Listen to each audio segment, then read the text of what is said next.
7 minutes past the hour. Welcome in. Brand new day, brand new hour. Kickoff hour has started with a good time, gang, and we thank you for being with us. Well, we know a couple of things, and that is the wheel of meat could spin at any moment. We know that. We also know that tomorrow is the deadline for you to get your mom registered in Fix Mama's Mouth. That's right, Fix Mama's Mouth. Your mom might get a grill that she is proud of, so she can just smile so big. It's a $15,000 makeover, and Dr. Dudney has been doing this with us for quite some time now. We've been talking about how many years he's started. I know it's in the teens. We can't dial in on how long it's been, but the makeover includes 10 upper veneers, lower bleaching, cleaning, x-rays, value of about $15,000. And that deadline is tomorrow, the 28th of April. If you're listening live, it's the 27th. So make sure that you get that in. Go to rickandbubba.com, click on contest. No reason to email or wonder, what do I do? Just go there, and it's all pretty simple. Just the instructions on what you need to do and what we need to have for them to make the best decision. Once they have that, they'll knock it down to the top three, and we'll let you, the audience, vote for about a week, and then we'll announce the winner on the Monday after Mother's Day, May the 10th. So be getting that in. You've got till to the end of tomorrow to get that in. All right, well, let's bring the rest of the crew in. We got Eddie Van Adler here. We got Greg Burgess. We got Michael Helms. It's the Good Time Gang. What's up, boys? How are y'all? Oh, fired up, y'all baby. Good? Yeah. Fired up? Yeah. You know, it's kind of funny just to give you some behind the scenes. It just, I literally laughed out loud, and I don't know how I missed your first Marco Polo to us last night, because I was actually getting in myself. Yeah. But Marco Polo, it's an app. It's like an adult Snapchat, but the videos don't go away. And we like giving ourselves location checks. Instead of texting, you can just talk into the camera and everybody gets it. But you can get it where your app store is. But it's Marco Polo is the app. And you sent us a Marco Polo of you leaving Troy, where you spoke last night. Yeah. And it was just kind of funny because as you were leaving to come home, and you can give us an update on how it went. I understand it went great, but really the story here for us is hilarious because you were so energetic. Hey, guys, leaving. And then when I woke up, I was like, 4 Marco Polos, what's going on? I was way asleep when them things came I'm in. like, what is going on? And then you're trying to get home, okay? And you're talking to us like we're y'all were talking to you y'all were live. helping me and didn't realize it. I just love how you went from energetic, Helmsy, I'm leaving Troy, okay? Then I've made it a little bit, and then I've made it a little bit further, and then you finally got off on the exit to get home. But every time you would talk, it's like you were more and more sleepy, and you were slurring, and just the transition is hilarious. The motor was slowing down. Good for sure. night alive. And so from your house to Troy, it's about a little over 2 hours. Yeah. Honestly, I can make it in 2 if everything works out. Easy. If there's no traffic, if I don't have to stop, but that's pushing it. It's 2 and 15. Right. It's more safe. So you saw Sticks last night. I did. I rolled up at the house. It's about 11:07, 11:08, something like that. Of course, you go in when you hadn't been at home all night. Nothing is where it needs to be. Braden's on the couch, and the Braves replay's on. And so you fell asleep watching the Braves. Yeah, Caroline was the only one that was where she needed to be. And Maddie was in our bed, and so now I'm trying to figure out, okay, do I want a snack? It's been a while since I've had something to eat. I'm really hungry, and I don't want to go to bed hungry. So I looked up, and I saw some cinnamon swirl muffins that Amanda had made for the girls, and I thought, You were wow, so happy when you saw I think I'll that. grab one of those and a glass of lactate. You know, that lactose free. I have to do stuff I have to do, Greg. So you can't drink real milk? Just it hammers me. It just makes me feel queasy the next day. So after having that kind of day, I didn't want to add queasy on top of it. So I drink like 1 glass of milk a week. I don't drink a lot of milk. I used to drink do, a ton. When I was younger, I would drink milk all the time, and now I don't. I wasn't huge on it when I was younger, but and I think it's 2%. I just seem to have the whole milk, really. When Ellis is there, we have the whole milk. So you're gonna make fun of this, but my mom would buy skim milk. Well, wow, that's water. But I didn't know it. It was just milk to me. It's whatever you use. Yeah. So I turned the light on. Yeah. I turned the light on in the kitchen, and the kitchen kind of connects with our main living area where Braden is sleeping on the couch. Ooh, I got a haul. And I could tell he was bothered by the fact that I turned the light on, and I had to remind him, "Hey, buddy, you got a bed. Like, there's, I mean, This isn't considered a sleeping this is area. not your area. Like, you know." Well, like I went in your room, so- turned Bless your his light heart. on. He was just trying to pull the brace through. and He thought I he was going to thought- give up another lead. And I thought, well, he'll get up and go to his bed, and he just pulled the covers on top of him and went back to sleep. You I went back to bed, and it's always that battle too. Maddie's in her bed, and I'm like, Why? I know it was easier. I wasn't there, and it was easier, so I could get it. So there's not a whole lot of complaint. But now I'm on this CPAP run. The I can't just go in another bedroom because the CPAP, I really want it. And so I slid Maddie over just a little bit and made it work, and threw my CPAP on, and got a few hours of sleep, and back at it this morning. Yeah. So, Now, garbage. oh, I You forget. said that you got the worst home feeling and ever. it was you had to pull the It garbage. hit me to the when I road. pulled in the driveway last night at That 11:07 hurts. that today's garbage day. And I thought, and so you play that out. Hey, do I get up in the morning and do it before I come up here, or do I go ahead and do it now? If So I went- don't do it, will I make it to the next pickup See, without a problem? I missed last week, so it was this was I have to do it. Yeah, no and choice. See, I'd have woke Braden up going, "Hey, you're killing me. Well, You can't pull it to the road for me." I don't know. I don't even know that he can. Seriously, Oh, I don't. yeah. I don't So know. it is that- so steep. And I've got in this particular can that had to go to the road. It's All right. it was heavy, and I just don't know that he can pull it up that Yeah. steep hill. And I started to do this. I said because I did, so I wouldn't forget. I moved the garbage can in from back behind the house to in front where the garage is Yeah. before I left to go to Troy to go. Hey Helms, you going to deal with this at some point. Yeah. And so, man, I started to text Amanda and go, see if Caroline and Braden can tag team this to the hill so I don't have to deal with it. Can you tie a rope around their waist and pull them up That's while what they hold on yeah. to the Some garbage? pulley and a rope that you've rigged up top that you can pull it up with. And then I thought, well, then if I do that, then I'm going to deal. They're going to drop it. Then I'm going to have trash to deal with, so I'll just do it. So when you ever, I know you've memorized your driveway, but your driveway is the kind where when you pull into it, and you're looking over the hood. You can't even see You're looking over down. the hood, and you're looking at the top of the trees. Do you ever go, well, here I go? Yeah. I mean, that you got your wheels going right? Yeah, In the right absolutely. direction? Yeah. I would think so. It's that steep. And matter of fact, when we first started looking at that house, I always tell this story because it's funny. When we started looking at that house and trying to figure if we wanted to buy it, Amanda, we would meet over there to see it in separate cars because we were going in different directions. And Amanda would never pull down the driveway. And I said, honey, at some point, yeah. you're going to have to learn to drive down this driveway if we're going to buy it. That's part of the deal. And so, like you said, it is routine now. But yeah, sometimes bet. I get to go and I'm like, hey, where I have to look up, like look over to go, where am I at? Right. It's Especially in the steep. SUV where you're a little bit higher. Exactly. Yeah. Exactly. So last night I didn't have and I want to hear how Troy went too because I understand it went great. But I was coming in and it was late in the 9, and I had that situation where I needed gas. And the low fuel light came on. Yeah. I went. I'll get it in the morning. I went. No. No, Do it stop. now. Yeah. Make yourself stop. And you Because don't you want to would've because been you're mad in the you're morning. so ready to get home. You I you know. don't want to stop. Yeah. So I stopped. I said, no, I'm stopping. I was like arguing with myself. So I stopped, and see, this morning I was so happy I stopped. I do that a lot. Of course, I got a good spot. It depends on the area. I got Yeah. a good place I can pull in and get gas in the morning. That's not a big problem. But Right. I usually do that too. Yeah. I'll fight whether or not I'm going to get it now. Do you have, and I think we've mentioned this before, but it's been years and things change, businesses open and close. Do you have, a lot of talk last night about your drive just amongst the men that you have every morning because we were talking about me going back, and I said, what gets me through it's the fact that Greg makes a similar trip every day. Not quite as bad, but it's still, Yeah, sure. round trip, he's putting on some miles. So do you have a couple places where you're like, yeah. okay, these are my two go-tos Yes. every day, back I and got forth? some on the way and some on the way back. Do you get to know the people in there? Not really, because most of the time I'm just getting gas. Okay, so you're not going in necessarily. There was one at the interstate that listens to the show. If they're working in there, I'll say them. But I don't know if she works there anymore. But anyway, that's about it.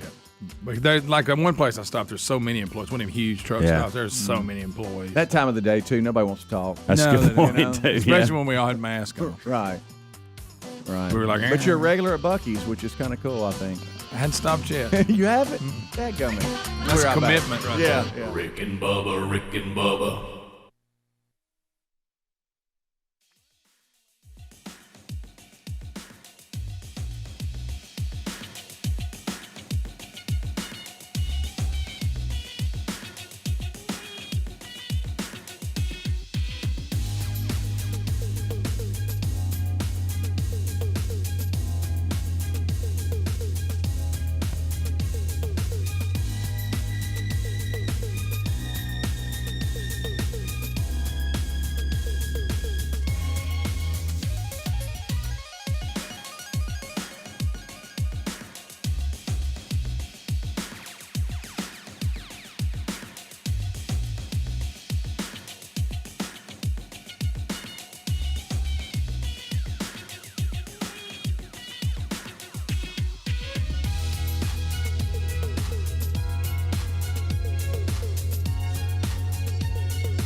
23 minutes past the hour. It's the kickoff hour here on the Rick and Bubba Show.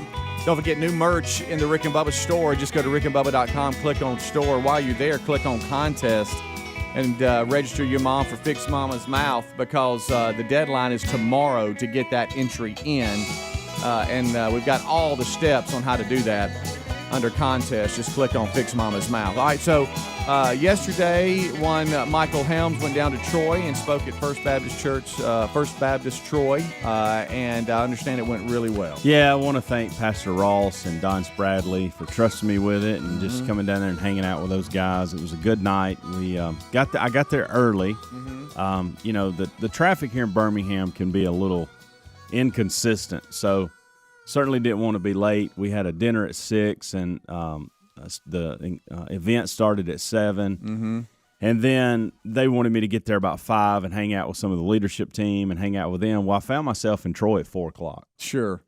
And hey, Bubba. I went to the little square area that the town square, downtown square. Found me a little coffee shop. Okay.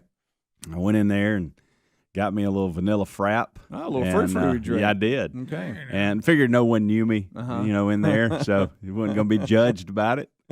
So I grabbed it. And You talking about judgment-free zone? it was. And found my way over to the church and spent an hour or so with the leadership team and some of those guys. You didn't take your fruit drink in, did you? I didn't. Okay, I didn't. good. Matter of fact, I didn't. I made sure they didn't see it. There you go. Well played. Well played. And so as the night rolled on, you get to hang out with these men. It was so I love and look, I'm 43 now, so I like talking to men that are at the ages of 30 to 65. But I really enjoy talking to those men that are in their 70s, 80s. And I found a couple of those last night and just latched onto them. There's a lot of wisdom in those minds, and so enjoyed that. And couple things happened throughout that you always run into characters. I want to thank the folks that came from Dothan. There were several people that drove up from Dothan, so thank y'all for that effort. And but there was one guy that came up to me. He had no front teeth. Okay? None? No, zero front teeth. Not a one. And I didn't spend a whole lot of time with him, but he came up, and this is why he came up, and he was very talkative about not having front teeth. And one of his buddies that was with him, younger guy, even made reference to the fact that he had. So I thought, okay, this is a thing. So he just wants to go ahead and get that uncomfortable thing off the table. He was, and honestly, look, I got no teeth. I get it. I really wasn't. I wasn't even focused in. I wasn't even focused in on it, and he told me. Well, you had to be focused. I think you can't ignore people with no front a good teeth. point, I mean, even if you nice try, you can't. Yeah. If I didn't have I admit it's the first thing I noticed. Yeah. Right, if I didn't have any front teeth, I would want to go, I know I don't have any teeth. Yeah, exactly. You'd want to tell I them get that. it. Yeah. But staring at my mouth, I don't have any teeth. Speedy, he didn't talk like that. Oh, okay. I know but he did talk like he was missing. He was missing several of those choppers up front. Wow. Very noticeable. Told me about it. Fix Daddy's mouth. And he did tell me. He said, I don't listen to the show. He said, I don't listen to any radio. He says, not that I don't like y'all. He said, I really appreciate what y'all are doing. I'm glad you're here tonight. How does he know? He said all that? He said all that. Okay. Serious business. And he said, I'm not a radio guy. He said, I'll work hours and hours and drive. Greg. and give me the hair last thing- radio? I think Give me hairstyle because in my mind I got his hairstyle. thick hair, a little long, a little Okay. wavy. I had it long. It's not a mullet or anything, but it was. I mean, his hair was. He had a decent head of hair. The person I'm talking to, you wouldn't think is missing their front Okay. teeth. That's All right. what made it even a little Okay. more interesting to me. Okay? Don't judge me. You had a proof I drink. And so, Did he recently have like an incident Well, where he lost Greg, his this teeth, is one or of he those- just kind Greg, of like that look? this is one of those things where I'm bothered that I didn't get to the bottom of it, and I Come didn't have on. time to do it. Here's why. There's See, two things I didn't I'd get to the ask. bottom of, and I'm mad about it. I'm sharing both of you with. That's one of them. He said he got him knocked out by a tree. What? Okay. Oh, hard work. He says, I got him knocked out by a tree, and he goes, all right, man, love you, appreciate you. I got to go do parking detail. Well, God love him. And I never got to finish that story. I bet later he's getting teeth. He's ordered them. You They think just so? ain't came in yet. Yeah. So, but I Because wanted the fact to know. he brought it up means if he'd been that way just That's whole a life, good he point, wouldn't too. even bring it up. Well, The fact he brought it up means, hey, look, I normally have teeth, but Right. I don't right now. I know it. So calm down. I wanted to God know- love him. He's serving. He's working parking. He was working Okay. parking, and he's in the parking lot helping park cars. What? But that's all he said. He said, "Man, we're excited to be here." And Could he but whistle? I wanted. I don't know, Greg. I didn't have time for this because he had to go to the parking lot. But I wished. I wanted to know more detail on how the tree knocked his teeth out, Yeah. like that whole situation.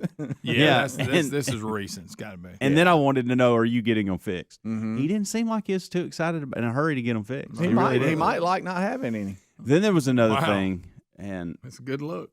I don't know if I have time for this. I'll table that to the next segment because there's something that I am going to get to the bottom of, and I want to tell this story because selfishly because I want to.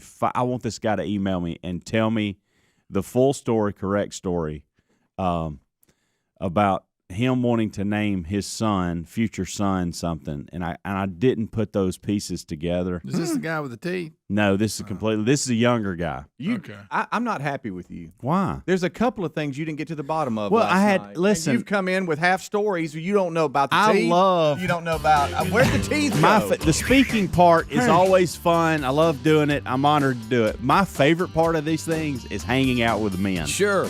And so I wanted to spend more time with these guys, and it's not my fault he had to go to the parking lot. Greg, whistle him in. Tell him where to park.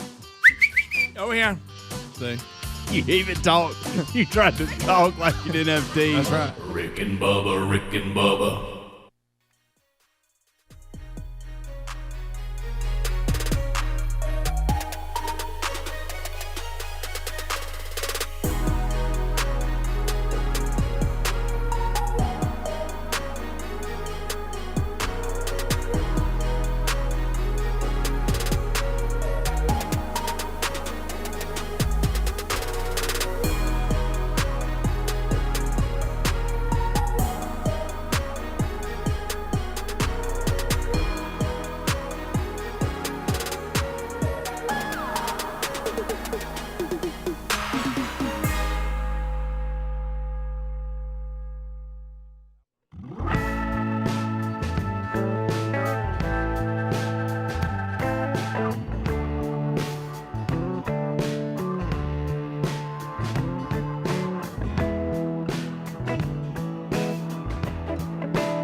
Mm-hmm. You sure are. Welcome in. Kickoff Hour is live. Thank you so much for hanging out with us for another day. 866-WE-BE-BIG is our number. This portion of the show brought to you by ReliefFactor.com. If you suffer from aches, pain, inflammation, let us suggest Relief Factor. That 3-week quick start pack is something you need to check out at ReliefFactor.com. That's ReliefFactor.com for $19.95. That 3-week trial pack will get you going, and we feel like it's going to work for you like it's worked for us. I mean, you don't need to be taking these over-the-counter painkillers multiple times a day, every day. It could be harming your body. Instead, try Relief Factor. Relief Factor 3-week trial pack, just $19.95 at ReliefFactor.com. That's ReliefFactor.com, or always go to RickandBubba.com and look under the sponsors button, and we thank you so much for being with us for another day today. All right, so we went to break, and Helmsy, really, frankly, we feel like dropped the ball on a couple of things. He had a guy that didn't have any front teeth that came up to him. Sounds like to me he's got a servant's heart. He's out there directing traffic. He's getting after it for sure.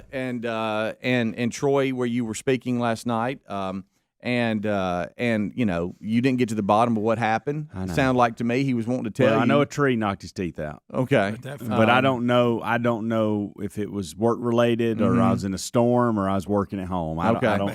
Right, and that's on you for not knowing. I know.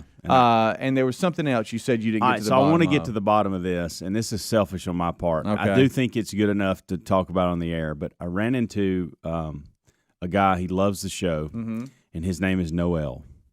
Or Noel. It's Noel. Buddy. But it's spelled Noel. Yeah. So that's, same thing. But Noel is his name. The fish. And my dad always, when that song would come up or whatever, my dad would always make the comment, Noel, it's Leon spelled backwards. He would always make that comment. It is. So, but here's the interesting point, and I want to get to the bottom of this because Noel's a very interesting guy to me, and I wanted to spend more time with him. Now, he First had of his all, teeth, though. He did. Okay. Younger guy. And Leon backwards. And yes, so I want y'all to think about what I'm saying. So remember that. So this guy's very interesting to me because if I heard this right, he works like he's a businessman. He's a banker at a credit union. Okay. Oh, wow. But he's also owns and runs with his wife chicken houses. So he's a chicken farmer. Okay. A lot of responsibility with this young man. He's young man, bright, sharp, and all this. I mean, I was very intrigued with his world, and I wanted to know more about him. Mm-hmm. But I heard him telling this story, and I'm going to get this about half right, and this is what bothers me and what I want to get to the bottom of. His dad, I want to say it was dad, it may be his granddad, was named Leon. So they named him Noel. Okay. Now he wants to name his son Leon in hopes that his son will name his son Noel. So you're just going to keep on going. And they keep floating, going between Leon, Noel. And I'm pretty sure I'm pretty sure I heard this correctly.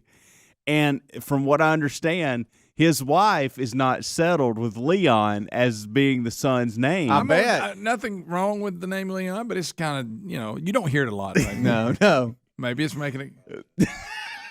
I heard any fool say, ever. No, that's Speedy. Oh wow! But I was really I want to know more about this entire how this unfolds. Yeah. Guys, I love being out there on the road. I love it so much Sharp. because you get to meet so many interesting people, and I love our audience. And so I've probably got that about half right, but I heard him. You probably have the whole story wrong? No. Okay. I don't know if it was his dad or granddad that was named Leon. But you just want But his name is Noel, and he was named. Oh my gosh! So he's reversing, and he wants to keep this line of thinking, and his wife does not. But then on top of that, you could do that with Bob. But it would just be Bob. Right. Bob. But you have Hey, Bob, this is my son, Bob. I named him Bob after me backwards. It's still Bob. Bob. that with the fact that he works at the credit union and a chicken farmer. Yeah, I mean, that's all right. this stuff was interesting to me. And he's Just about the young, energetic, just vibrant about life. I loved it. I'll tell you this. Think about this. He works at the bank. That sounds like Noel. But if you're a chicken farmer, that sounds like Leon. Now you're on to something. So he's really both. Now doesn't make no sense. I need more confirmation on this story. Yeah. I do. Imagine you didn't bring that in. Wow. Well, again, you've got at this point in time during the dinner and meet and greet. I'm trying to get around and see as many folks as I can and hang out, and I want to know everything about everybody, but I can't. But apparently, on half the story. But I can't You do should that. name one of your kids Nivlac.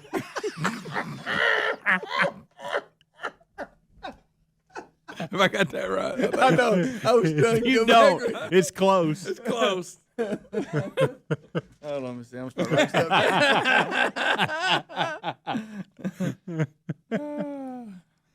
You made my son Gerg.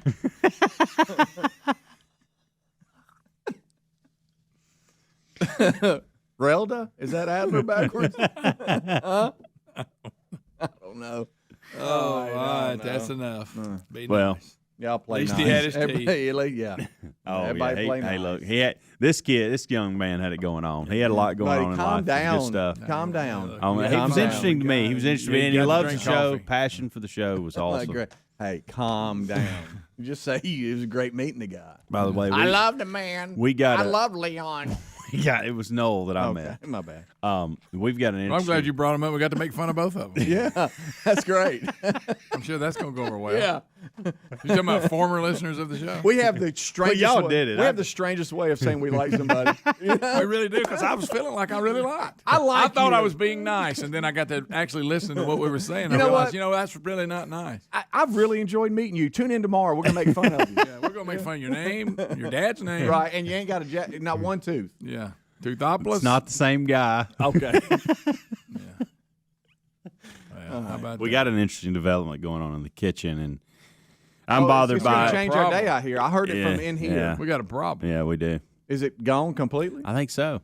Really? How did it just I don't the know. switch the switch won't work, and that's all it is. We got issues with our coffee maker. yeah, and the burn the coffee pot. the little deal there, The burner. warmer. Is this the last Where you pot turn of it coffee for on? the day?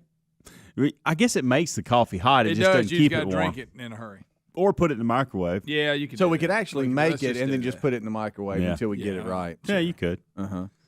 So now there's discussion of do we order a new one, and do we send somebody to do that like this afternoon, or will we get on Amazon and look for one, or we don't know anything about coffee makers. We can just get through it. so Something happened. I mean, it's like the button just. I bet if we could take it apart, we could fix it. Greg. It ain't worth all that. Because it's just like something's come loose on the button. Oh, okay. It feels like. Of course, The then button we won't would get go it on or on and off. then not be able to get it off. Hey, And I'm looking at you, Helmsy. Watch this. Hey, you want to pick one up on the way home? No, You don't want to just stop in somewhere? I don't. this would be a time you stop at I sure Buc-ee's. I don't. bet they Would have you it. rather They sell coffee makers. I probably bet they do. probably sell everything else. instead of just picking one up today, you just want to continue to put it in the microwave every day? Okay. Yes, I'll do that. I really don't want to stop and get one. So I try to avoid as many stops as I can between here and the house. You mean you don't want to get out and go in and get one? No, I don't. Take a sip. We can order one on it from Amazon Buddy, and have it calm delivered to down one of our on- houses and just bring it in. Yeah, Calm we down on could. your ordering. I want one just like that one. Do Do you you? really? I like that one. Okay. Used to it. That's a bun. That's a good bun. Makes Used a good to one. it. I Yeah. like the way it works. You know what I mean. Do you wish your last name was Bun? Leon Bun. There you go. There you go. Leon Bun. That sounds like somebody be a good friend. Mm-hmm. Hey, call Leon Bun. Yeah, he'll help you out if you need to move. You got a good pickup? Yeah. All right, we'll take a break. We'll come back. 866 We Be Big. No, that's these two. I No. want to know more about your story. Buddy, if you wanted to know more about his story, you should have got it I last didn't have night. a chance. You brought it up. You and your half stories, bringing them in. All right, we'll take a break. We'll come back. 866 We Be Big is our number. Don't forget, Willamette could spin at any moment today. Greg can't wait to get on them drums again. We'll be right back. Rick and Bubba, Rick and Bubba.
It is 10 minutes till top of the hour. Welcome in. A brand new day has begun. Kickoff hour is live. Everybody singing.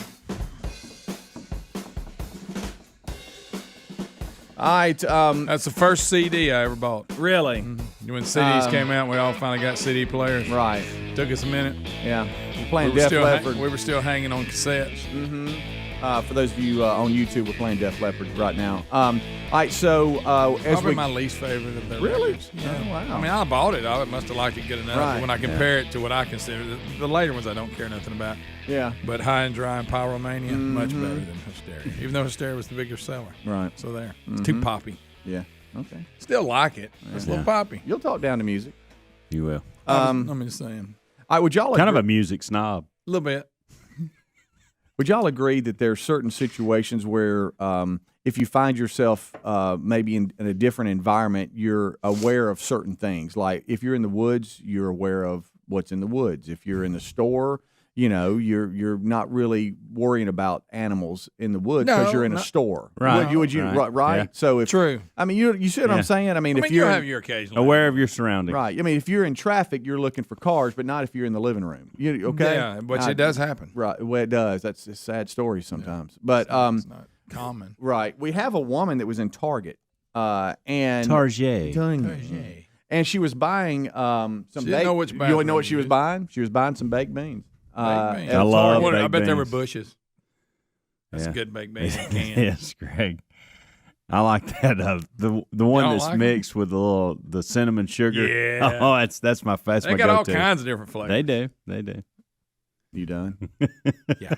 I'm just saying, I bet that's the brand. Right. No, it is. It I'm is. sure It is, buddy. It's just your delivery. That cinnamon maple, whatever that's the good stuff there. Yeah. They've got one little barbecue sauce. They do. Go ahead. Go ahead. Anyway, she Suddenly was it's a baked bean store. she was buying baked beans at Target last week when a live snake Hey, now. slithered across the shelf. Don't say that. Don't say that. Bubba will never go in another Target. Ever.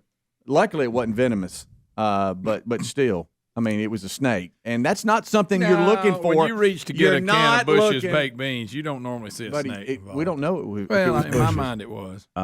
It's that You got it. shiny can. By the way, I got another snake story for y'all. I meant to tell y'all this yesterday, and You still dadgummit, bad I at What? it? You forgot. got another snake Yeah. around the house? Well, Well, see, if I'm trying to kill weeds around your house, I'm looking for snakes. Not Yeah. if I'm getting baked beans in Target. so this happened on And if I'm killing weeds, I'm not looking for baked beans.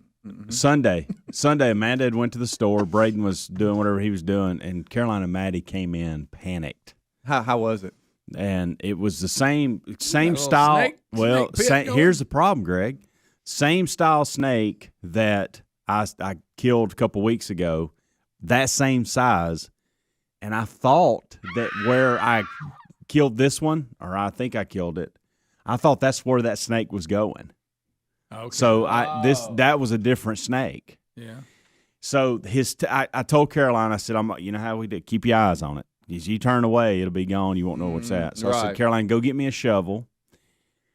It was on the steps, the steps going down to our front door. Okay, that's where it was laying, and I'm seeing it. And all of a sudden, it starts crawling in one of those cross ties, and it gets about this far from being all the way in. And I'm like, Caroline's by not the back. tail. I did. I grabbed it by the tail and I started pulling it out. And it wouldn't, evidently it was locked on something in there and it wouldn't come out. Well, then it panicked and it came out the front side. Yeah. But it wasn't close to me like it was on that other side. here- So I thought, here. okay, well, he's panicked to go run down. Caroline has now came out with the shovel. Oh, that a girl. So Good thing. I grabbed the shovel and I let go of his tail, and he came out, and I started. I hammered him once, like the center of the body. I missed the head, and now I'm like, okay, he's trying to go back up in there, and I know that if I let him go, he's going to get away. And I put a really nice. They're hard to kill. They are. If you don't get up there Yeah. near the head, it's hard to kill. It is. But They'll just away. he tried to crawl back in the hole, and he did it and he did. He was very, very slow moving, so he probably went in there and went This on makes in. sense now. But- Amanda sent me some audio the other day of you outside the house. This makes sense. One thing led to another, and before I knowed it, there was knives and guns and everything just went haywire. They cut my beard and forced me to eat it. One of my favorite clips of How'd all all time. that happen? I will say this though. Give me Hey, a little hey, gold from over You there. got a snake making you eat a beard? when is the last time y'all have had to grab a snake? It's been a while. Yeah, it's been a while. I did not like I that. usually avoid it. Did not like that feeling at all. But I don't knew, like it. I don't like touching snakes. And the girls were screaming, "Daddy, why are you doing that?" But this was my only hope of. And it look, I know it was non-poisonous, whatever. And I know I'm gonna get snake emails. You should have just left it alone. I just don't like snakes. Yeah, there's snakes around your house. We can't have So, that. I You got something going on. been a long time since I've grabbed a snake of any kind, much less that thick, and just tried to. And it was locked on into something in there. Oh, and you were pulling on one end. It was Yeah. hanging on You the got to other. dig them crossed eyes up. Yeah, I know. you do. You're right. You There's got- no telling what's You got in a den in there that's. I mean, There's no telling what's in this oh, cross there's tie. 100 of them. Yeah. So there. Then I went inside and had some bush beans. Good old bush bakes. oh. Smoky bake. So anyway, she was at the Target store getting the. We don't know if it was bush baked beans, but I'll give you that. It feels like it Probably is. was. And she thought it was a toy at first. She said, "There's no way this is a snake. No way." And apparently it was. Here's a little bit of her talking. Take a listen. I thought it was a child's toy. So I thought, oh my goodness, somebody's pranking me. Where's the camera? You know, this is a joke, because it was totally still. I was going to take a photo. The tongue came out. And that's how I knew this is a real snake. When she started out, I thought AOC, it seems. I did too. All right, but think about that. If it's not slithering, away, it's just sitting there. Yeah. And you do think, okay, look, it's not real. All of a sudden, you see that little tongue, blah, blah, blah. And you realize, You wait a talking about that minute. evil tongue? What? Nothing. What? Nothing. Just got a text message from one of my friends in regards to a throwback from yesterday on that call we dumped. Okay. Oh, And it just wow. it tickled me when I read it. I usually Wasn't that funny? well, my this has been a fun hour. It has. I've enjoyed It has. this. It has. Amanda had sent me one other one, but I don't know if I should play it. Another audio? Yeah, there's some about Just some audio about from the Houndsy weekend. and how it made him feel. things like that. How it made him feel around the house. Well, fired up. Huh? Well, go ahead. if you Well, got she it. just was like, after you killed it, kind of you felt big, kind of like a lion. Thought I heard about the lion. There was a lion. So I just started growling like a lion.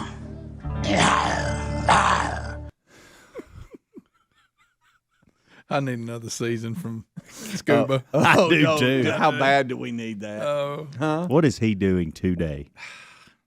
I wonder how the pandemic affected him. I know. Yeah, they're going to have to get in there with some tweezers to get a hold of it. Okay. Every once in a while, he'll just dig in over Yeah, there. it just gets to go. That's All you. right. By the way, that's you. Yeah, that's nice, isn't it? That's sharp. All right. Well, hey, look, the guy What a joined us. wordsmith. Rick and Bubba joined us. Some of you probably going, thank goodness. Yeah, about time. And we'll slide on out of here and let the pros get in here. And we thank you for being a part of the Rick and Bubba Show. 866-WE-BE-BIG, our number. Rick and Bubba, Rick and Bubba.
6 minutes past the hour. Rick and Bubba Show. Hey, how you doing? Thanks for being with us. We start a brand new hour. We started with the national anthem.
Eight and a half minutes now past the hour, the Rick and Bubba Show. Let's unpack another one as we move forward. The number for you to reach us is 866-WE-BE-BIG. Speedy, the real Greg Burgess, Helmsy, and Eddie Van Adler, they've already been at it for an hour, and we now join them, and we all lock arms, and we move forward as a team is on the field.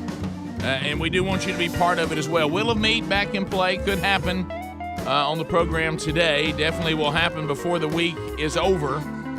Fix Mama's Mouth deadline approaches. Tomorrow is the cutoff. So if you want to get your mama in this contest and you've been procrastinating, that must stop today.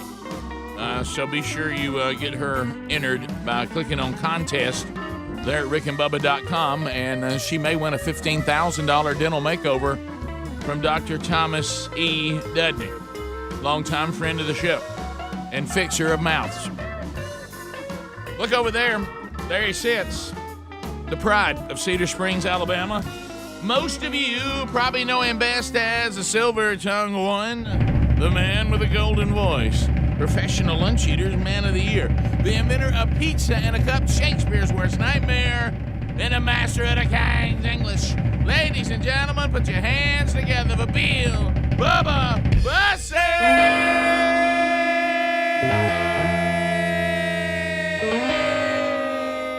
Howdy, Bubba. How about it, Rick Burgess? Friends, neighbors, associates everywhere, and those sitting on the edge of their seat for another broadcast from Rick and Bubba.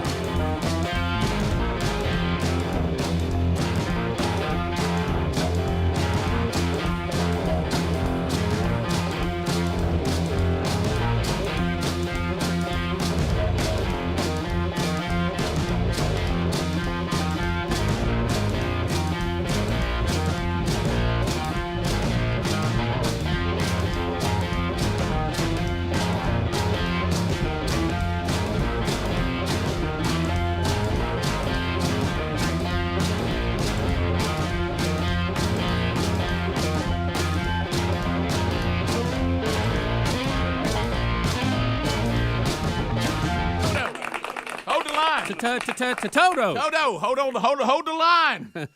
Hold the line. Unless you're playing football, and then it's illegal if you get your arms outside the body of the other guy. Yeah, and but inside, you can pretty much grab him. And we've also given you kind of a behind the scenes. Toto also appeared on many albums you didn't know was in. They did. Started off as a bunch of studio musicians that did their own thing. Several groups started that way. Yeah. Best known for their work for Michael Jackson. That's right, on Thriller. I had a musical milestone earlier when Speedy played from Hysteria. That was the first CD I ever bought. That wasn't. I heard you talking about that. Toto's album was the first album I remember buying with my own money when I was a kid. Good night, Greg. You're on fire.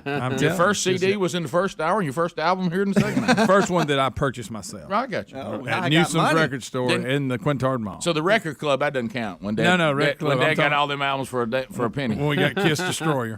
That's right. She still can remember Mom holding that, going, "What in the world?" Yeah, what is? How y'all sneak this one in? What in the world? The is 13 for a penny. What is this right here?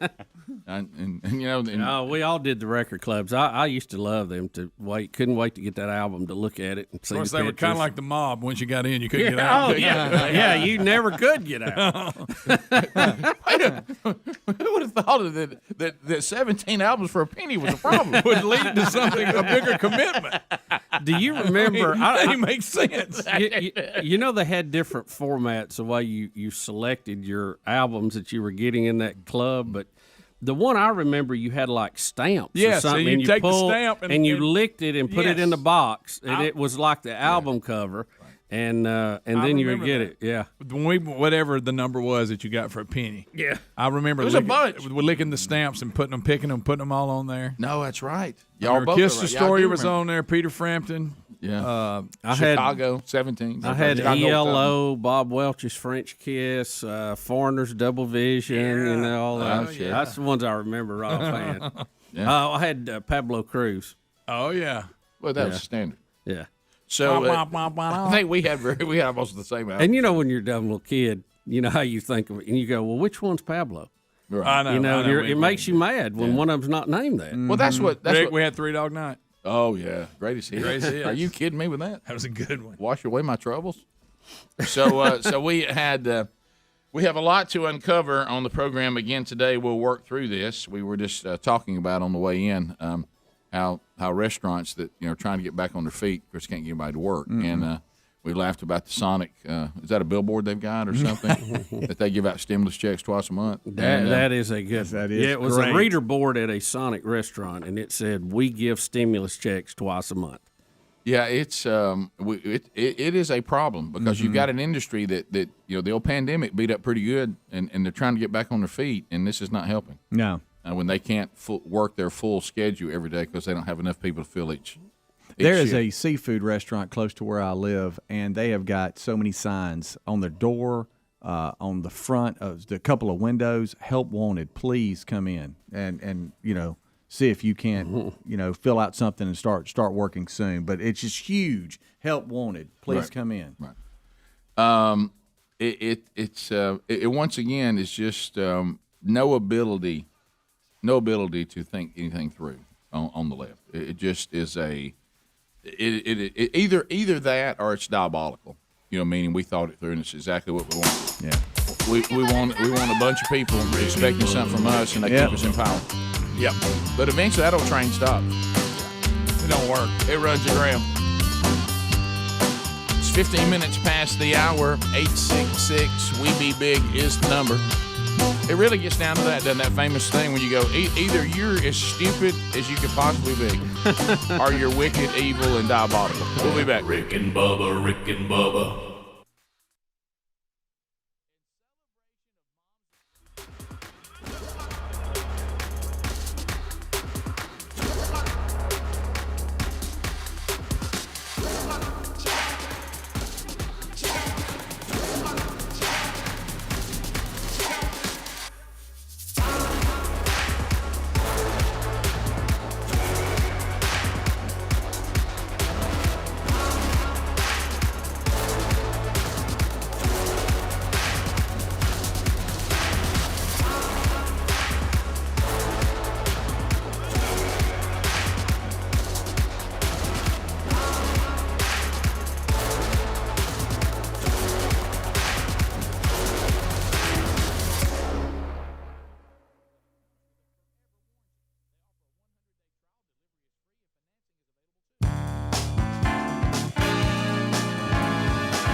the gravy, please. 20 minutes past the hour. You got the Rick and Bubba Show. Thank you for being with us. 866 We Be Big. So this Trevor Lawrence story, and I know I've tried so hard to wrap my mind around cryptocurrency, and I don't know that Conspiracy Eric is up yet, but I'm trying to figure it out. I mean, I had one time I was involved in a conversation that I had an opportunity to really understand it because the young lady that my oldest son is dating, her sister, this is what she does for a living. She works in cryptocurrency and in New York. And so I tried to understand it, and but I was on, in all fairness, I was on the screened-in porch, and we had grilled hamburgers. So my mind drifted elsewhere because the burgers were hot and the food was delicious. Well, I wish you would have dialed in, though. Well, it's one of those things where, and this is my problem. It is my problem. I struggle with it. I do the best I can. It didn't help me in school. Is if you can't get me there pretty quick, if you can't get to something I can grab and put together pretty quick, if it drags out, if you take too many turns, eventually, you know how somebody you're following somebody, and you just finally you just keep going straight. Yeah, you know. So do you understand what it is? Not really. Well, it sounded. Here's what it sounded like to me, from what I gathered, is that she basically says that her sister helps people do kind of what people are doing, and that's invest in it, move it, hold it, sell it, cash out. It's almost like it's. Something is as valuable as somebody's willing to pay for it. Right. As we say, you can get an estimate on what your house they say it's worth all day long. It's really worth what somebody will pay for it. Unless they'll pay more than it's worth, then you can't get the money for it. But anyway, Rick, and again, I'm not an expert on it, but all currency's that way. Right. The dollar is that way. I mean, the dollar sells and is bought sometimes for 99 cents, sometimes $1.02, if you want to look at it that way. I think the only difference is with crypto, it's digital monopoly money, And like with the U.S. dollar, it is guaranteed by the federal government, or it has a government behind it that has battleships and guns. Yeah. Cryptocurrency does not. Well, let me ask you. So it's a little more free-wheeling out there. Yeah. And when you have those kind of demands and rises and falls, people buy and sell it to try to make money on it. Well, is that fair from what y'all know about see if I have this correct. Helms, you good with that definition? Yeah. Helms is as lost as the day is long when it comes to cryptocurrency. Well, let me ask you this, Bubba, because now let's go back. Let's go back to primitive times. Right. Okay. Because you're right. The dollar at one time was based on gold. That's over. Yeah, that ended a long time ago. So the value of a dollar has probably the 60s or early 70s. So the value of the dollar has nothing to do with how much gold backs it. No, it's only what we think it's worth to each other. See, the gold standard, that was easy for me to follow. Right. I understand how it made it valuable. But you see why they went away with it? Yeah, I do. Because in their mind, they wanted to spend more than we got gold to cover. But yeah, right. But then you're exactly right. So then you get into primitive times, and this is what I understood the day I tried to delve in, and this was early on. This is when crypto, the only person I heard talking about was Elon Musk. Okay, Right. So if we decided, say, if I decided that I sold Rick Burgess hats, okay, and I said, look, the only thing I'll take is shells. Now, if you bring me shells. This hat is worth 14 shells. Mm-hmm. And then you go out and find shells and bring it, and I'll take it and give you the product, and I operate in shells, kind of like we did in the early days. We've always had some currency that develops that's saying, so you got to get to the point, which I think we're getting there, where somebody says, I'll take cryptocurrency as payment. Right. Because until that happens, it's not worth anything. And I think in the earliest economic model, it was all barter. Right, yeah. But then they discovered we need a middleman. Right. Because I've got milk and I want a tire, but I can't find a guy that has tires that wants milk. Right, so I need a middleman. Exactly. And the middleman became currency. Exactly. And it's been around, in some form or fashion since, very early. Now, if you want to go get really crazy, okay, there's also, I can see how this easily can become one world currency. Nope, I don't have to worry about pesos, and I don't have to worry about this, and I have to worry about that. You don't have to worry about the rate of what am I trying to say? The rate. It is a one world. It is a one world conversion rate. Yes, a one world currency that would work quite well with a one world government. It could be looked at. That way. Some people think it is the future of currency, like you're saying, right? And some people think it's just the biggest pyramid scheme that's ever been ran ever. And it's one or the other. Yeah. So anyway, but the reason why this is a story, then I'll give you the floor, Chris Adler, is Trevor Lawrence has partnered with Blockfolio, and he is going to put his signing bonus in cryptocurrency. By the way, that's $22 million. And there was another guy on the Eagles or something that was going to take his whole salary, his entire salary this year in Bitcoin as well. And you were talking about institutional, people accepting it for payment, that kind of thing. The more you see that, the more it will get accepted, and theoretically, the value of Bitcoin will go up. But then people are seeing the popularity of Bitcoin, and then you're getting all these altcoins, which are other forms of crypto. Everybody jumping on board now. And they're not necessarily as sound like that doggy coin that you saw. It rocketed to the moon. You could and start now, Rick Bucks if you wanted to. You like could. that. Yeah. You really could. Let's try that. And a lot of people say that Bitcoin is not sound either. Like the amount of energy it takes to to have this whole financial system work.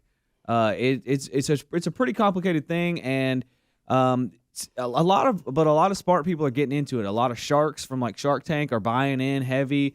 You see big companies like Tesla buying in as well, but they're keeping only as much as you could possibly lose. Yeah. That's how much they keep in Bitcoin, because it could go to zero. See, here's the difference. Trevor Lawrence is about to make $20 million.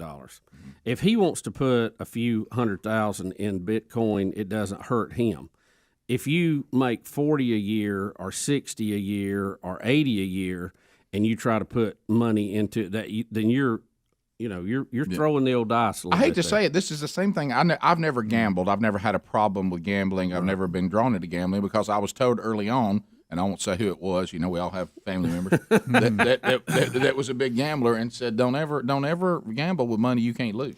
Yeah. Well, I never found myself in that situation, so I never. Right. Yeah. And isn't this kind of the same thing? It is, and to a degree.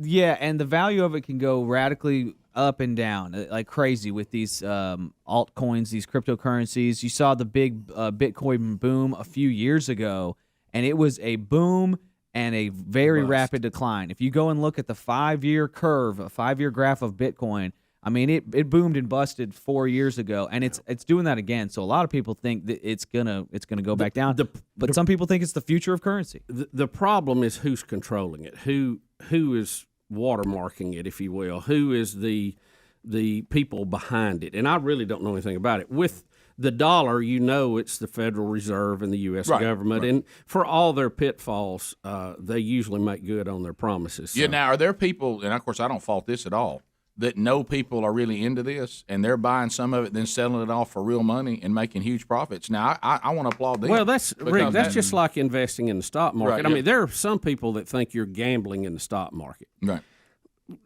If you're making an investment and you have reason to believe it's going to go up, that's really not gambling per se. Now, if I'm spinning the historically, if you put money in the stock market and leave it there, you're going to get a good return. It used to be people would work off about 12%. It's not that now. But, if you look at the long haul, 50, 60 years, it's been that 10, 12%. Yeah. I made $100 off the dog coin, but way to go, Adler. I lost a little bit on Bitcoin, so it's a wash. Rick and Bubba.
$35 minutes past the hour, Rick and Bubba show.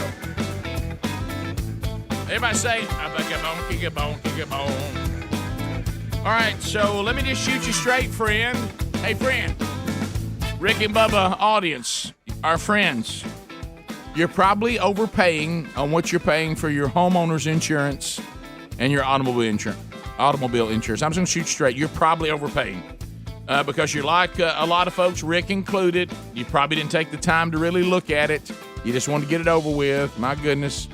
So why don't you do like what Cameron did? Cameron emailed us, said, hey, set my Cameron free. Or let my Cameron go. I can't remember which one it is. Either one. Anyway, he said, I've been hearing about you guys talking about this Gabby.com/Bubba for some time now, but I'm like No Hassle Rick. They call me No Hassle Cameron. I'd rather have stomach issues than to deal with insurances, doctor's appointments, online portals, waiting on the phone, etc. So I was hesitant at first, but now I am so glad I took the time to fill out my car insurance information. Took a few minutes, and I'm now saving. Boy, this is speedy kind of money here. I'm saving $115 a month, $1,338 a year. So you know what you did, Rick and Bubba, by pointing me to Gabby? Gave me a raise. Now, look, a lot of you are overpaying. I'm just going to shoot you straight. And if you're not, that feels kind of good too, doesn't it? No, I'm a good steward. I'm not overpaying. Now, we're not asking you to get less coverage, so don't think that. We're just talking about that ain't happening. If you go to Gabby.com/Bubba, get a better insurance is what that GABI stands for. They then will give you 40 different insurance companies. This costs you no money. Okay, there's no obligation to do anything. And they show you 40 different insurance companies. You compare what they would charge you for the exact same coverage you have, and you take the best. It's really that simple. There's also a link at rickandbubba.com under the sponsors button. Bubba, the Oscar ratings have plummeted to a record low. And Rick, they just keep going down. Down. You think, how low can it go? Last year, they had a big drop-off. They still had 23.64 million viewers. Well, this year they're down to 9.85 million, which is a 58% drop in their key demographic. So, at one time, I mean, they used to get some unbelievable numbers. I mean, it was up in, way above 23 million, but now we're down to 9. Rick, the Oscars, I know it's a big thing to a lot of folks, and we've been involved with the trip to California. Easy. With it. Please don't talk about that. That, gave us the Willie and Wanda story. But, I always read the list. I hardly ever watch the show except the year David Letterman hosted. But, the movies that win are movies I have never, ever heard of. I don't even remember seeing them playing at my local theaters back before COVID. Yeah, back when we had normal. You got to go back because right now I don't know that any of them got into the theaters much at all. And honestly, I look back and the year that Beverly Hills Cop got snubbed, I was done with it. I'm telling you, right, Bubba, that should have took. How the prize. do you not give an Oscar to Axel Foley? Thank you.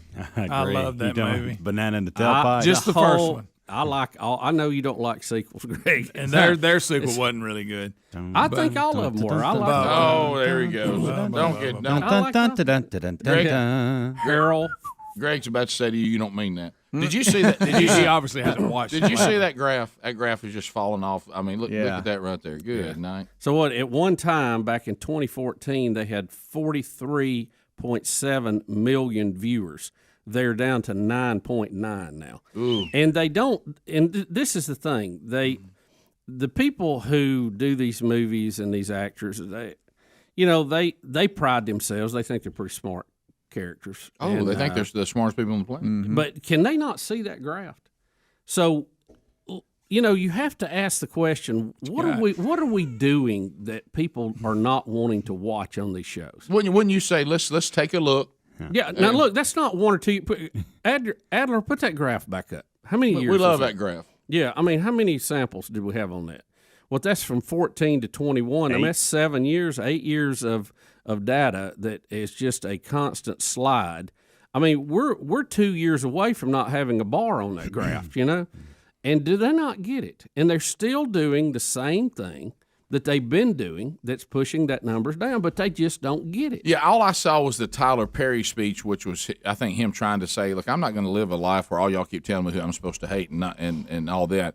But I heard the other speeches. They went did as bad as they've ever done. I saw this bizarre. Just like you say, I had to stop just to peek in at it. I think two things. Obviously, the political stuff bothers people, but also this social distancing one.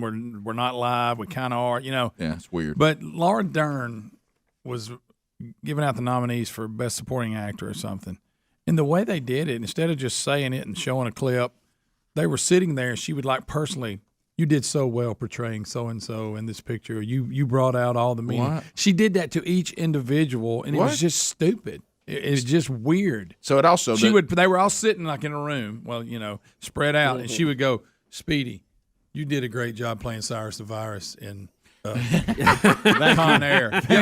You showed his willingness to show caring, and you showed. She did this to each nominee. It was just I saw the footage and we did the Tyler Perry thing, and I saw the way the room was set up. One of the reasons now the political and all the ranting and raving, no doubt, plays because you see the plummet even before the pandemic. Yeah. But this pandemic set up, I think some people, we've talked about this the way we've done the show from the very beginning.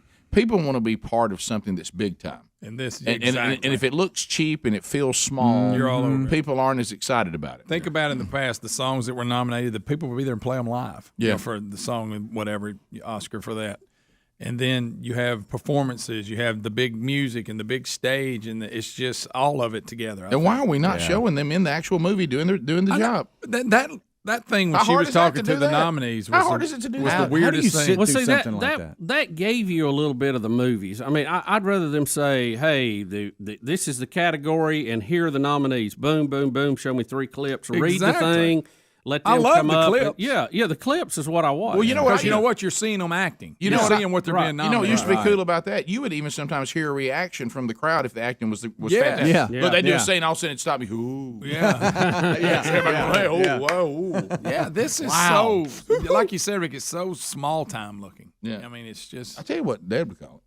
I know exactly what you call it. But anyway, so and he would be correct. Just don't do it if you. Of course, Greg, I know you love do that. Don't show up. Greg, I know you love Nomadland, so I'm not trying to be critical of it. I haven't seen Nomadland. Greg, I will say this: I do like that actress. She's usually good in everything she does. But she's nothing but the Almost Famous mom. Oh yeah, that's who she is to me. But she'll be in a movie that's critically acclaimed, though. If you watch it. What was the one about the billboards? Yeah, she 12 billboards. And it seems whatever. like Greg, I saw the trailer of Nomadland. That's not even close. Listen, I saw the trailer of Nomadland. It's like they just put her in that same movie again and did a different story. You're right. Put her in a white She van. looks like the same character physically. It looks just like it. I think you're right. But anyway, I've never. To me, she's the mom in Almost Famous. She howled like a wolf. She is really good actor. Wasn't she in Fargo too? Oh yeah. Did y'all hear howling like a wolf at the Oscars? No, have y'all I did seen not. this movie? Yeah. Why is she howling? Well, did you say?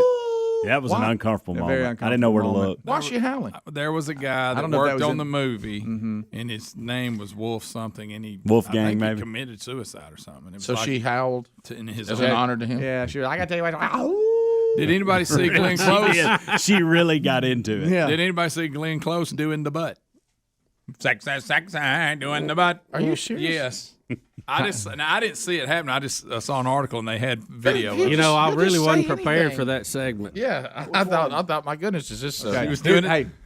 She was doing the dance. Not ready for Find Glenn Close doing the butt. Please stop saying that. We kept this for you yesterday. What's the name of a dance? To our wolf. Okay. We give this one to our wolf. And we wonder why the ratings are plummeting. Yeah, You know what? We kept that from you. That was a tearjerker. Hey, Oscars, if you want me to take over that program, I think I can help you out. I think I can make a turn. It's kind of like I think I can go in the SEC and at least win 5 games. Yeah. You know what I mean? Yeah. I really think I could take the Oscars and make people watch it again. I know what to do to make it bring the big audience back. I really do. That Now, wouldn't y'all be gotta part give of to it me. right there. We're gonna hurt some feelings, Right. But I mean, Yeah. There's going to be some feelings hurt. Rick. What? Oh, doing the butt. Sack time. okay. What is this about? I'm not sure why. We got something weird going on here. Yeah. So and we don't know why nobody's watching this anymore.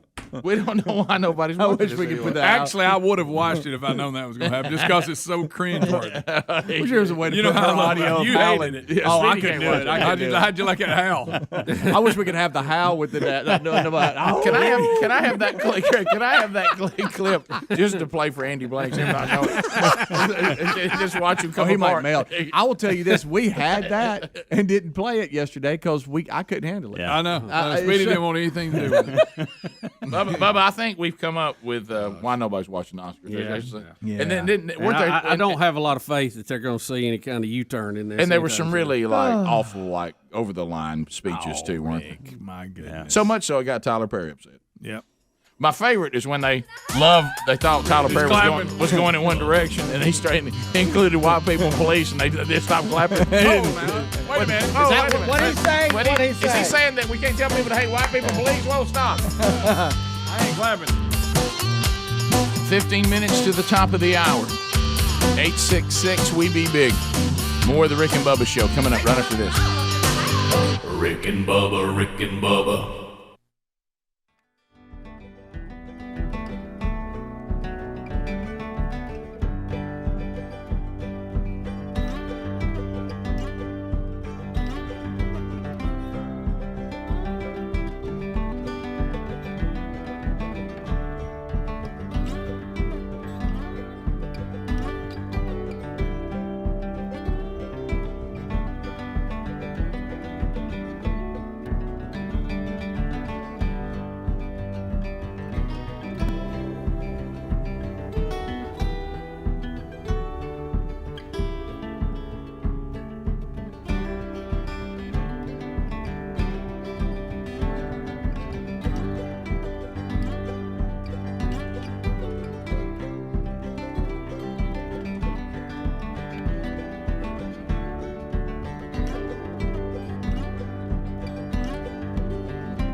It's 9 minutes to the top of the hour of the Rick and Bubba Show. Thank you for being with us.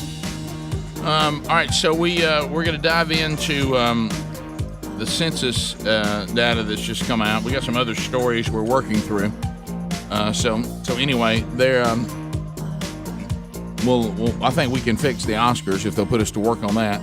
But I don't think that's going to happen, Bubba. Will of Meat is still out there today. Thanks to everyone that came out last night. First Baptist Church, Troy, Alabama. Helmsy was there last night for their second man church as they worked through the discipleship strategy there from the manchurch.com. I heard that went well last night. It did. Good job. Did. Such an honor, and it was fun. It was fun. Late night, but a good time. Really That's right. Time. Sure. Hey, it'll be a late night if you get out there and make that happen. It hadn't hit me yet. I'm still full of energy and ready to go, but I'm sure by today, around 2 o'clock, I feel like I've been hit in the head with a hammer. Yep, we call it the 2 p.m. hammer. Yep. But you'll bounce back. Don't worry about that. So thanks, guys, that came out last night. Thanks to all there for trusting our discipleship strategy and working it and discipling the men of the church. All right, so Bubba, here is the census, and you said the census is not faring well for the Big Blues. No, Rick, it's not, and there'll be some changes. It's not astronomical, but it is a trend, and there is some history to some of this. Texas is going to gain 2 seats, Florida 1, North Carolina 1. That I'm trying to see what state that is now on my map. Montana's going to gain 1, Oregon 1. California is going to lose a seat for the first time in the history of this country. The other states that are going to be losing a seat are mostly up in the Rust Belt. New York, Pennsylvania, Ohio, West Virginia, Illinois, and Michigan will all be losing a seat. So Colorado's going to pick up. Colorado is the one going to pick up that I was having a problem identifying. Florida's picking one up. Yep. And Texas the big winner at 2. So what you see here is somewhat of a shift to the southern Republican states and losses by the blue big demo states. And I think that's even amplified more now because the census was done last year. And you did have people. I think there's been some shifting. The COVID, amplified that, and I think even after that, you're going to see more. So that is some changes, and some people had even analyzed, like the presidential election. If this had happened before the presidential election, Trump would have picked up a few electoral votes. I mean, it wouldn't have changed anything, but it is swinging in that direction. So why do you think this is? Well, I think people want out of these states where they're being taxed into oblivion. Businesses can't go there and hire people because of the anti-business climate. And states that are open for business like Texas and Florida are attracting people because they're attracting jobs. Now, here's the catch, though. We don't want people moving from high-tax liberal states to these states and carrying their politics with them. No. They need to remember why they left. Yeah. Wait a minute. Uh-oh. Wait just a minute. Shirt. I'm checking out the census. You mean to tell me if you tax people into oblivion and make it difficult to have business, they'll leave? I'm afraid that's the case. How'd that happen? Wait a minute. You mean to tell me if you pay people more money to stay at home than to work, they won't work? How in the world did this happen? Did you see the rear board at Sonic? Wait a minute. How come I ain't open for breakfast? You mean if you ain't got enough people to do the shifts, you stop some of the shifts? Do what? How did that happen? Holy shift! You got the original shirt on, too, which makes it better. It's that shirt brings it out. That shirt brings I need to just hang this in the car. Like you planned it. I need to keep it here like a uniform. On a hanger. Y'all, this is not complicated stuff. Ask confused American. Mm-hmm. People leave. The left thinks you can just treat people any way you want to, and they'll just stay and say, I'll have another place. Rick, think about this, too, even on a broader picture than what we're talking about in recent politics. There has been a shift to the South and the West of the U.S. population. Since 1940, 84 congressional seats have moved into the South and the West. So that's out of what 400 and what do we got 430 seats? I can't remember the exact number. I mean, that's a fairly big clip. A population shift you've seen since the 1940s. Yeah, eventually you go, man, the weather's here, and boy, this is a nice view, but I sure would like to eat again. Yeah. I sure would like to have a job. I sure would like my business to not have so much burden on it that the government is in everything I'm doing. It's regulation this and regulation that. Well, like with California and New York, they just, what was it, a few months ago, the governor of New York, Cuomo, announced a big tax raise package. We're going to get the rich. We're going to get the rich. They always. They're going to pay for that. Like Biden, get the rich, get the rich, get the rich. Well, you know what the rich is doing? They're picking up and moving, saying enough, adios, I'm out of here. Right. So then there's nobody, you've given so many tax breaks to so many people.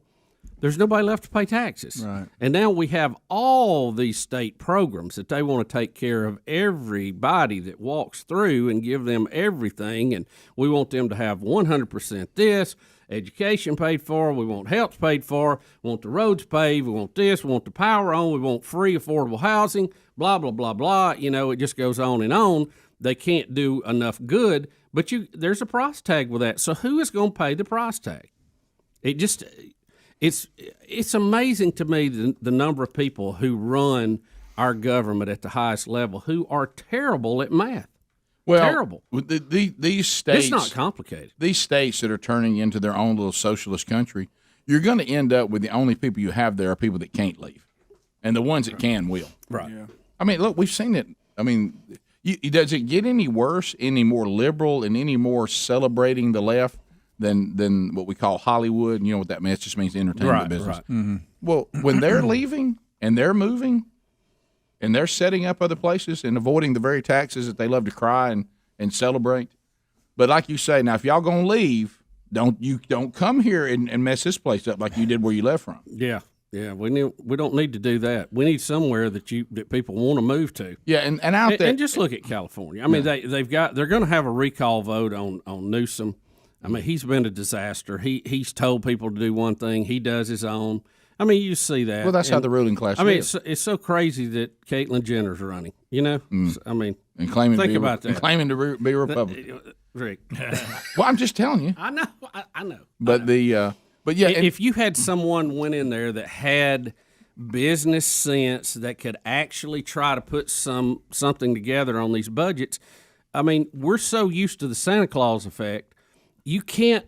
I mean, we had what was the congressman that Trey Gowdy? We had him on, and he said, "Look, the way you get elected now is promise to give away more stuff than your opponent." Yeah, and that's a heck of a way to run a country.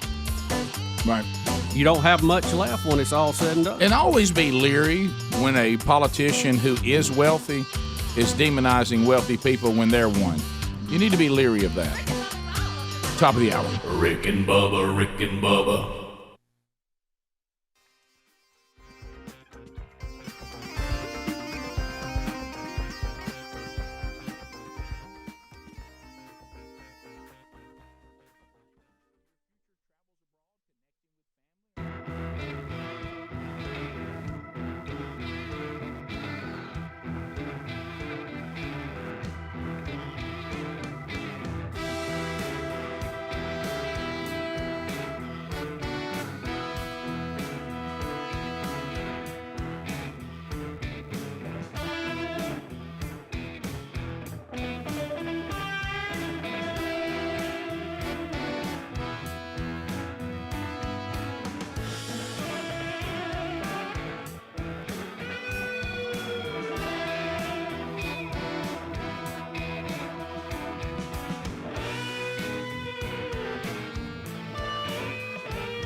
6 minutes past the hour from the broadcast plaza and teleport. It is another hour of the Rick and Bubba Show, and we thank you for being with us. Let's go. Speedy, the real Greg Burgess, Helmsy, and Eddie Van Adler all in the mix today. And welcome back for a brand new hour, Mr. Bill Bubba Bussey. Well, Rick, glad to be here. Thank all of you for tuning in and being part of the little program we call Rick and Bubba. Panic hit the kitchen today. Looks like Bubba, another coffee maker has gone down. Really? Yeah. But they only have they got a start and end date. Y'all drive them pretty hard around here. We drive them hard. Only the strong survive, as we've said. Today we came in the heating element. Something's happened. It won't go off our own. It's just sitting in the burner. The warmer. The burner. You can't cut it on. It's just dead. Really? I'm sorry, guys. Well, look. This is one of those times I'm kind of glad I don't drink coffee. Yeah. So I'm not panicked by it. Picture if you showed up here today and the spark. And the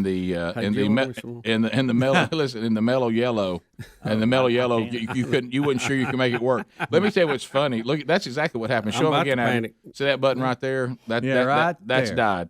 So here's what's funny about that, Bubba. It comes out hot, so there was a panic to get it before it got cold, right. And so we all went crazy in there. Yeah, so, heating elements are pretty bad about going bad. They go bad. Time. They do. They do. I mean, you ain't got to talk down to us, but I understand. Well, no, I'm just saying. It was funny because hearing it from another room. High current. I'm in here and the door's open, and it's in a commercial break during the kickoff hour, and I hear, "Oh no!" Yeah, the panic. For the love of all's good and kind, we've lost the coffee. So anyway, but we'll get it resolved. You can get one for what, $100 maybe? Yeah, you can get that same one for $99.99. Okay, Mm-hmm. all right. And the problem with us is we go through so many amounts. We need a commercial grade coffee maker, and we buy these that you'd have at your house, and they just can't take it. We'll just they can't handle it over time. Get two, and put one in the closet. We'll have an even. You know what? That's really not a bad They idea. don't go bad. That's really not a bad idea. All right, so we have this story today, the headline, and headlines can be deceiving. We've already got one story today where the headline tries to fake you off. Browns quarterback Baker Mayfield. And by the way, I agree with you that he and Johnny are the same person. I heard you talking about that when I had to put my headphones on to start the break. I don't know why he and little Johnny are the same type quarterback to me. Of course, Baker Mayfield's been more successful. But anyway, Baker Mayfield says he's a firm believer in UFOs. And you go, okay, because you could play some games with unidentified flying objects. But he doubles down and throws Sasquatch in. He does. Yeah. Well, I remember first time I saw Baker Mayfield play. I think it was against Tennessee in college, and I thought, he has that Johnny Manziel look to him, kind of that little fire, and they were both similar. Manziel may be a better runner. I've never seen. Well, there's very few people I've ever seen that can shift, direction on 1 foot like Manziel could. Yeah. But he just couldn't get his act together. He couldn't show up for work. He never could become a professional. And I think Mayfield has done that. He's pulled better it work off. ethic. Yeah, I think he had some shaky moments there, but I think when you're thrown into the NFL as a starting quarterback, that's a big deal. That's your big boy. You're a rare breed, and you're paid a lot of money, and you're under the spotlight, and people are trying to break your neck every week by throwing you to the ground. It's there's a lot of pressure goes with that, and I think he's really kind of settled into it, and he's still gritty. He's still got his personality, but he's a little smarter now. But I want to go with this line he says because I can't ever think that comedian from North Carolina that you connected to somehow, but he's really funny and has a weird last name. Nate Bargatze. Bargatze. Yeah. Is that the one? Yeah, that's his name. Bargatze. He made the comment about how 2020 was, like he said. Yeah, that's him. And he says, we even get confirmation on UFOs, and everybody's like, Tennessee kid. Funny guy. Yeah, funny guy. So, Betty's a big fan of his. But anyway, he's very funny. But hey, Rick, you throwing Barry in there? He is very funny. No, he is very funny. Well, I just didn't want to oversell it. He is funny. He's a very funny guy. You can actually sit with the family watching. Yeah. No, you can. He's clean. But is he 100%. very funny? I thought he was funny. No, very. I think I thought he was. I think he's very funny. I think He's one of my favorite comedians. I think he is funny, working his way to very funny. Okay. I'll go along. Very funny. Very funny is very funny. I didn't hear what Greg said, but very funny is Brian Brian Regan, you hit the stage, and I laugh from the time you come on, from the time you leave. There's never a moment that I go, Who do you put in the very funny category? Oh, Brian Regan is in the very funny. We're talking about your top chef comedian. Jerry Seinfeld. I never stop laughing from the minute he comes on. He goes, everything he says, I think that's fantastic. You know, now it's getting there's I will tell you this, I found Kevin James as a stand-up comedian just to be funny. Yeah, he is funny. He was not very funny. He is funny. I put James Gregory on that list, too. James Gregory. I laugh from the moment he takes that microphone. Greg? Richard Pryor. Greg, no, we're not. That's old Greg. Now, was he funny to us in that day? Yes, but probably not the best example of entertainment now. Okay. Greg said Killer Bees? No, that's you. Tim Wilson used to be in that category. Yeah. That laugh hard. Yeah. John Morgan? Yes. Morgan is I've never seen his stand-up act. I'm going to tell you this. Henry chose that way to me. Frank Caliendo's that way to me. Frank I mean, I know he does a lot of different voices, but when he is on the stage and you're out there, he's good. Mm-hmm. I just don't want us to throw Very around a lot. No kid. What? Who? No kid. Who? He starts to talk he before pushes the button. Casio kid. Okay, all we heard from you was no kid. Come on, man. No, I thought, who is no kid? Rick, kid. So, but I will tell you, there's very few comedians that here he comes, and the minute he starts talking, I start laughing, and I really never have a moment that he's on anything that I go, And Brian Regan's one of those. He comes the minute I see him step on the stage, I start laughing. Just this whole. You just don't like us throwing Barry around. I get it. Well, we exaggerate nowadays. We do. We do. We'll We've been doing that. you know, we got a wheelbarrow full of accolades, and we just throw them like they're never ending. I'm going to move Brian Regan's bit about the bagpipe way on that. Golly, I was crying listening. Well, you know, you ever had when he's doing it. You ever have things? You ever have things that somebody says that hits you right, and every time you try to make somebody else come on board, they don't, and you're like, for some reason that slayed me, but nobody will put it in their top 5. Well, I did. You know, and bagpipe is one of those. Even though I'm with you on that 100%. I don't know why, but the first time I ever heard him say about the whole deal, where did the marching band come from? And you miss when he says, I tell you who it didn't come from, is the tuba player. Yeah, you know, right. and he said, he all of a sudden he's a tuba player sitting there, and everybody starts getting him. He's like, holding it. And then he's got to try to find a strap to get it and all that. I'm going to ask you to calm down on Regan. I like Brian Regan. He's I'm very gonna say funny. this. I think Seinfeld's funny, but I think he's funnier in his sitcom than his stand-up. You know what? I will respectfully disagree.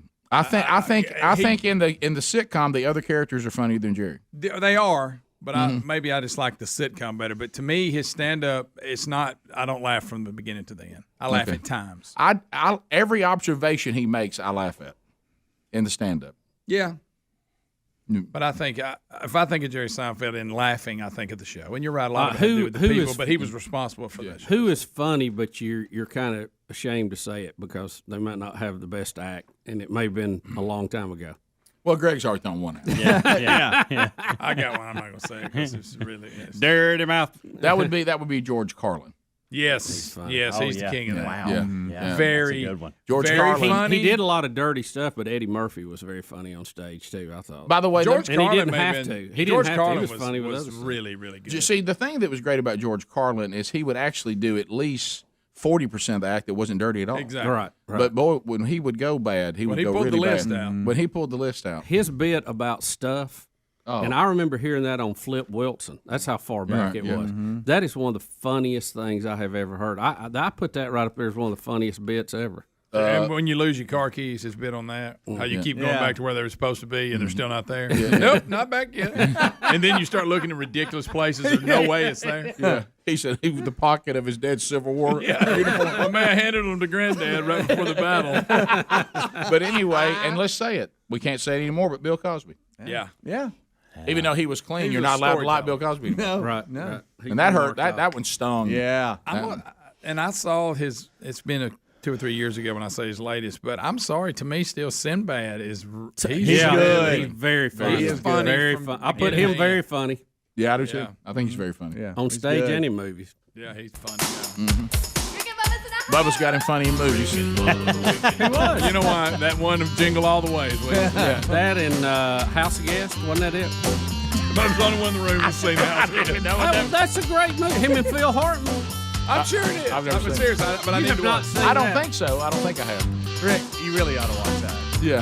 I thought you were talking about House Party. I know. What is that? It? I don't remember. No, it's not hot. Rick and Bubba, Rick and Bubba.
It's 22 minutes past the hour. The Rick and Bubba Show, 866-WE-BE-BIG is our number. Phone calls coming in.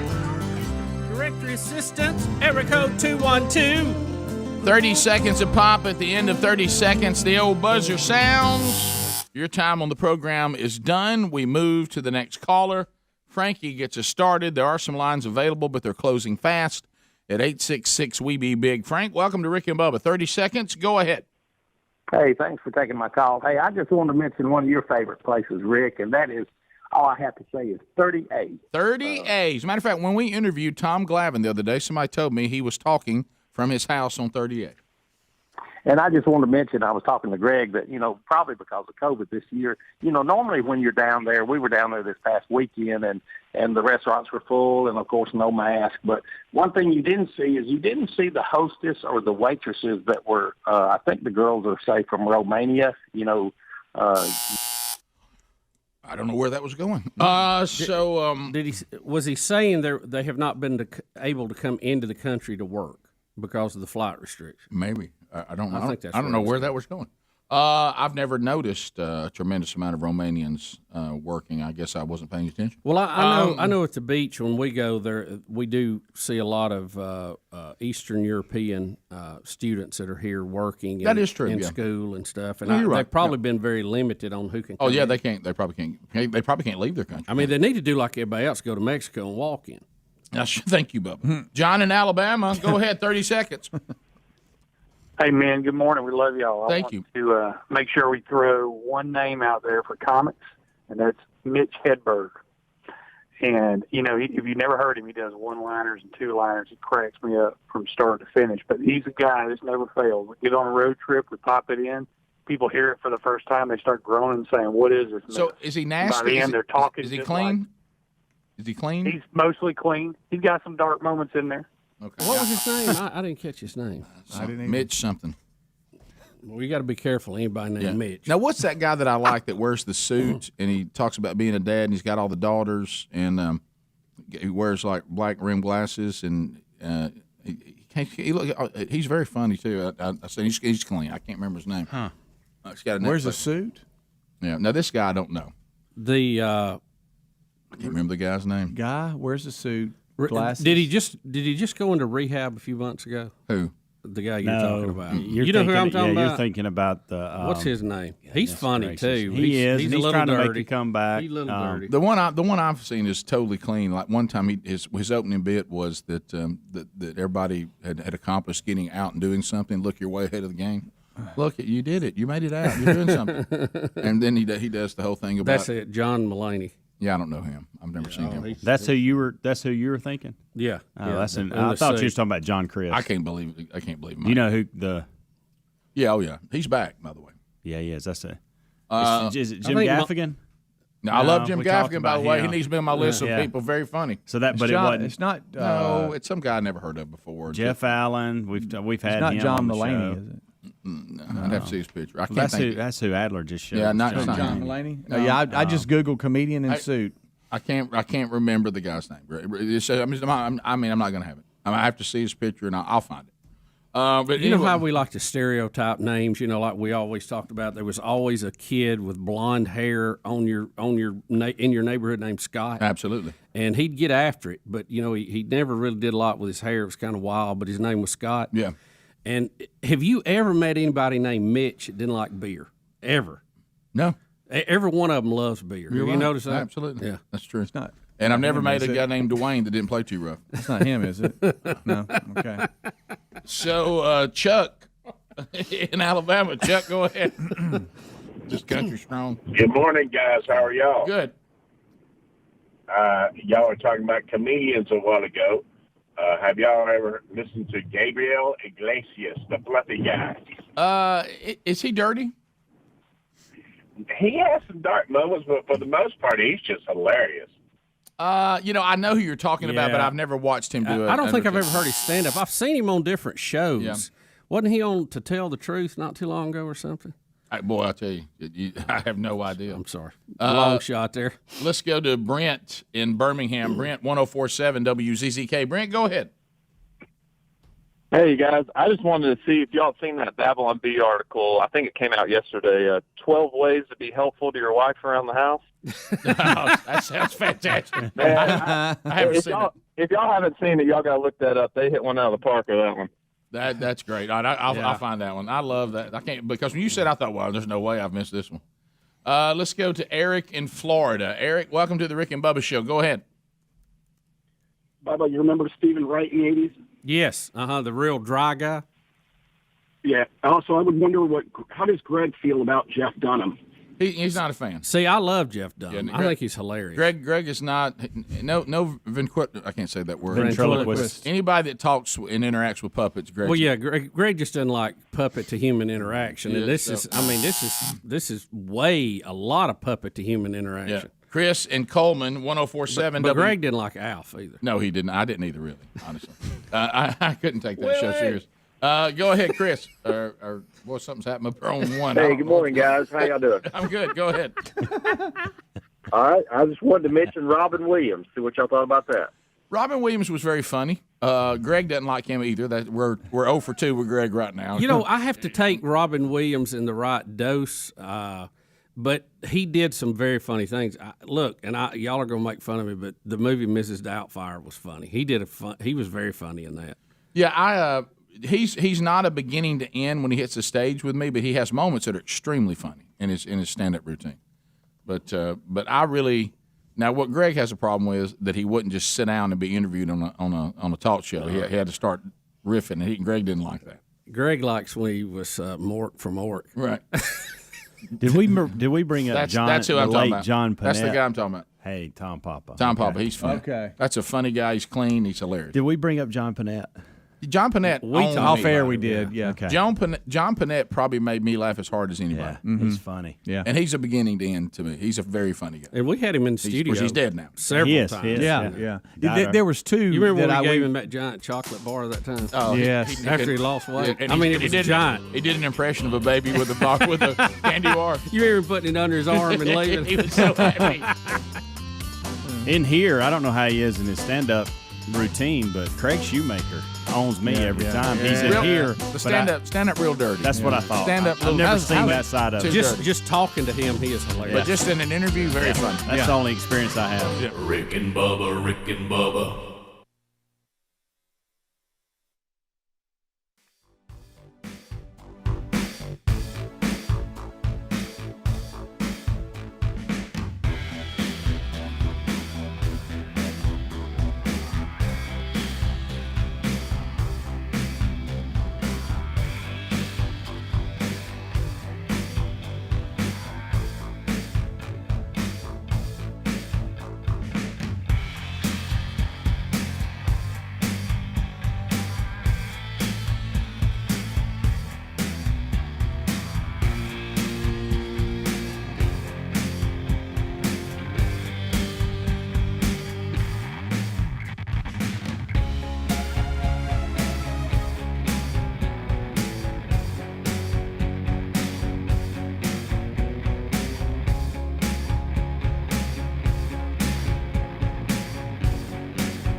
the gravy, please.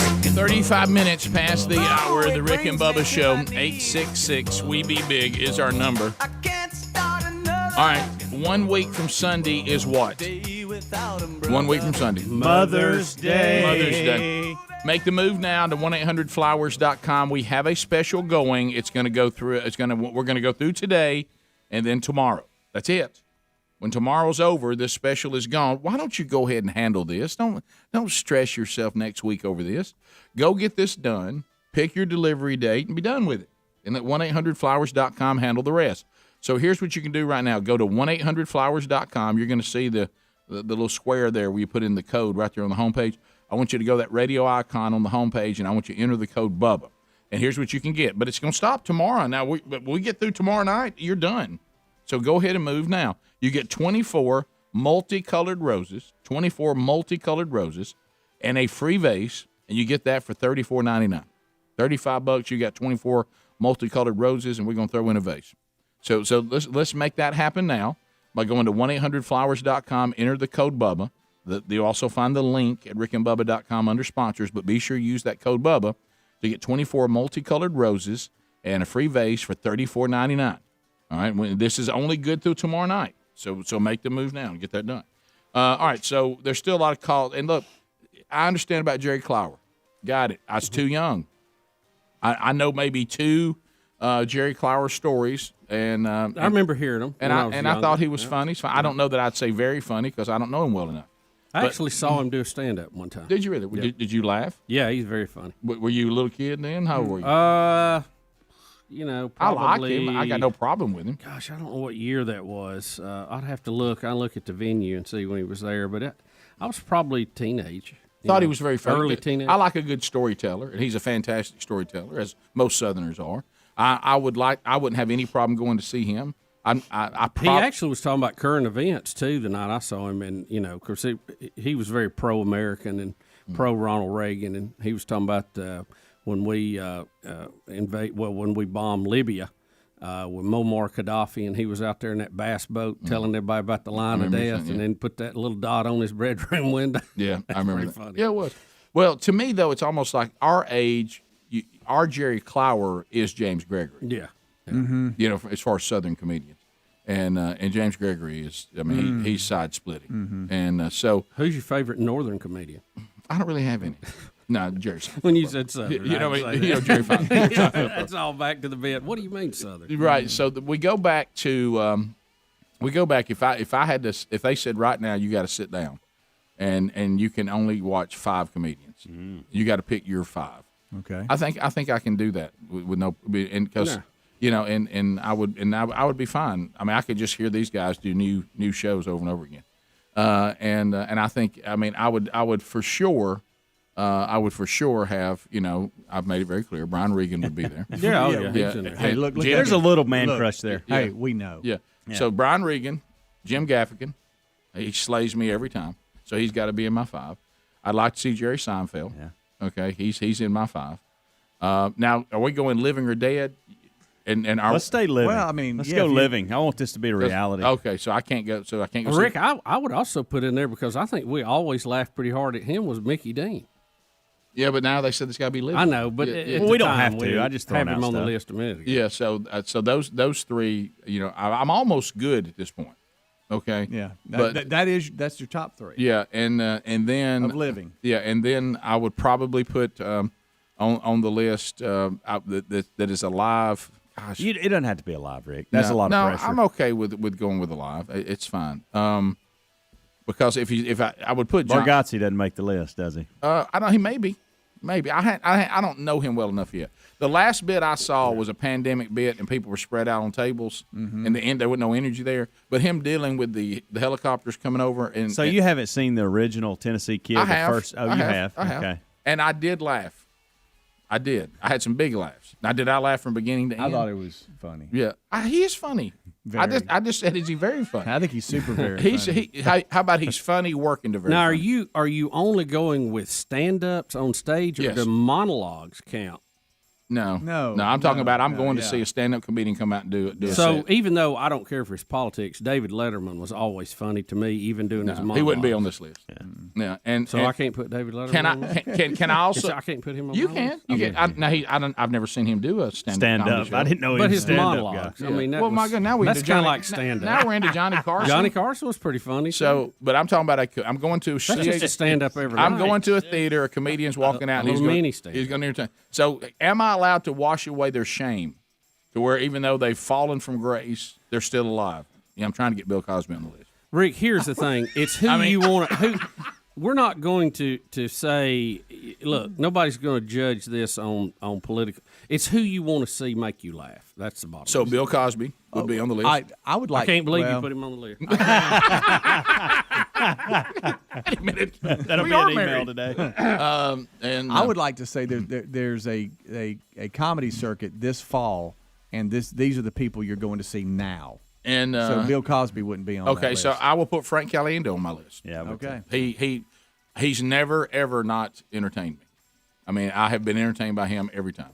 Mm-hmm. I was in their own phones. Let me get the rules. So it don't matter if just funny. That may be a little off color, but just They got to be alive, and it's current. Oh, they got to event. be alive. Yeah. Yes, they do. I'm going to a different subject. This guy's dead. The funniest comedian that I thought the first time I saw him. Goodness. Now I'm talking about this. I'm going just the first time you I'm ever so saw anybody. I'm terrified. I am too. The first We're all time I holding our saw breath. on Young Comedians that used to come on HBO, Sam Kinison. The first time when he did that. Oh, my about- gosh. About Ethiopia and. Oh yeah. I'm gonna Sally tell you something. Struthers. I've Yeah. never laughed so hard in my life. That's funny. He was And so he's got funny, the same and in he his hand. blew You know up. what this is? He started out. You And remember talking about wrecking his car. He said he was going to about solve girls while they break your heart. tell people to move where the food is. Yeah, he said he's going to solve world hunger by moving people to where the food is. He goes, we got deserts in America, we don't live in them. It was so, Well, but we, he was we screaming. do some of them. So he would scream. We got good water pipes. And he went from that show to within a year the biggest comic in the world. When the first time, you remember when he walked over to the little guy in the audience, he goes, well, look, aren't you our kid? And he says, it's just it used to be in the Yeah, are you about to get married? Watch my face. Yeah. Read my lips. Now, give my record. Rick a little off color, but when he gets talking about when God would tell Pat Robertson to do things. Yeah, right. Well, that's not off color. I'm gonna tell him to go check his oil in the middle of the night. He said, watch this, I'm going to tell him to run for president. Look, he's doing it. That was funny. Yeah, I've heard other When comedians. he talks about heartbreak and ramming his car into, which he ended up wrecking, yeah. That's one of the funniest things I've ever You seen. hear other comedians in interviewed, and they all talk about how they bombed early. All of them. Yeah. They all said he never bombed. They said he never bombed. He owned it every time he ever went out. Well, Greg, he's dead, and he was off color, so he can't be on the list. Okay, well, I'm on. Yeah, that's it. Yeah. But the I hate to even ask this, but I got an email and we hadn't mentioned. Where are y'all at on Jeff Foxworthy? He's funny. Uh, He's funny. Here's where I am on Jeff Foxworthy. I just haven't seen him do a stand-up in a long time. Here's where I am on Jeff Foxworthy. And I remember Rush Limbaugh laughing so hard his mother called and said he was afraid he was going to have a heart attack. Right. And that's the first time the list came out, you might be a redneck. Yeah. Right. The first time I ever heard that, Yeah. I laughed so hard. Yeah. And you remember Rush on there? He couldn't pull I himself almost together. got dehydrated from crying. What about when you're a comedian, you find out that Rush Limbaugh can't do his show today because he's reading your list, and his mom's concerned that if he keeps laughing this hard, he's going to have a heart attack. He goes, by the way, my mom's already called. You know, he kept. I think I remember that he kept trying to get back on the show, Yeah. and he just started laughing Right, again. yeah. You know, So, but it's like one of those things. It didn't stay.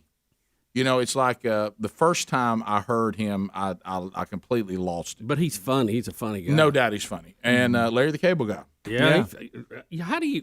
We've tried to do a list, and we've named 100 people. Yeah, he's very funny. Very funny. My favorites.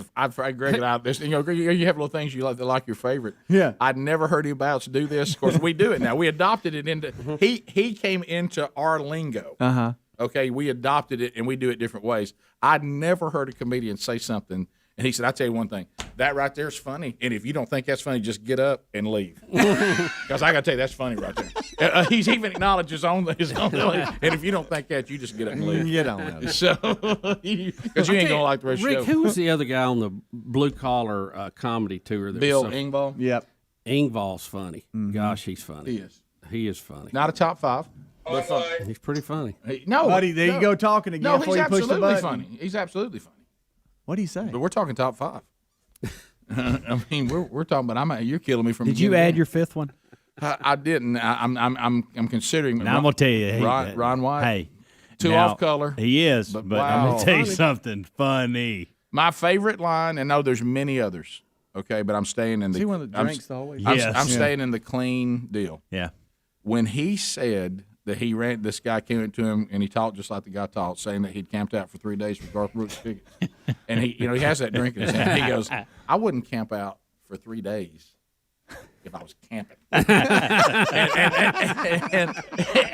and for some reason, that just hit me so wrong. I know. I mean, so I don't know who my 5. That 5th spot is tough. I'm pushing Larry there a little bit, but I don't know. Those are all winners. Foxworthy, he's great. So I definitely have James Gregory in mind. Yeah, no doubt. So I mean, as far as like there's no feeling. I don't like sitting there wondering if they're going to be funny. These 5 guys, you're going to be slayed. Yeah, we'll be back. Rick and Bubba, Rick and Bubba.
High School Gymnasium.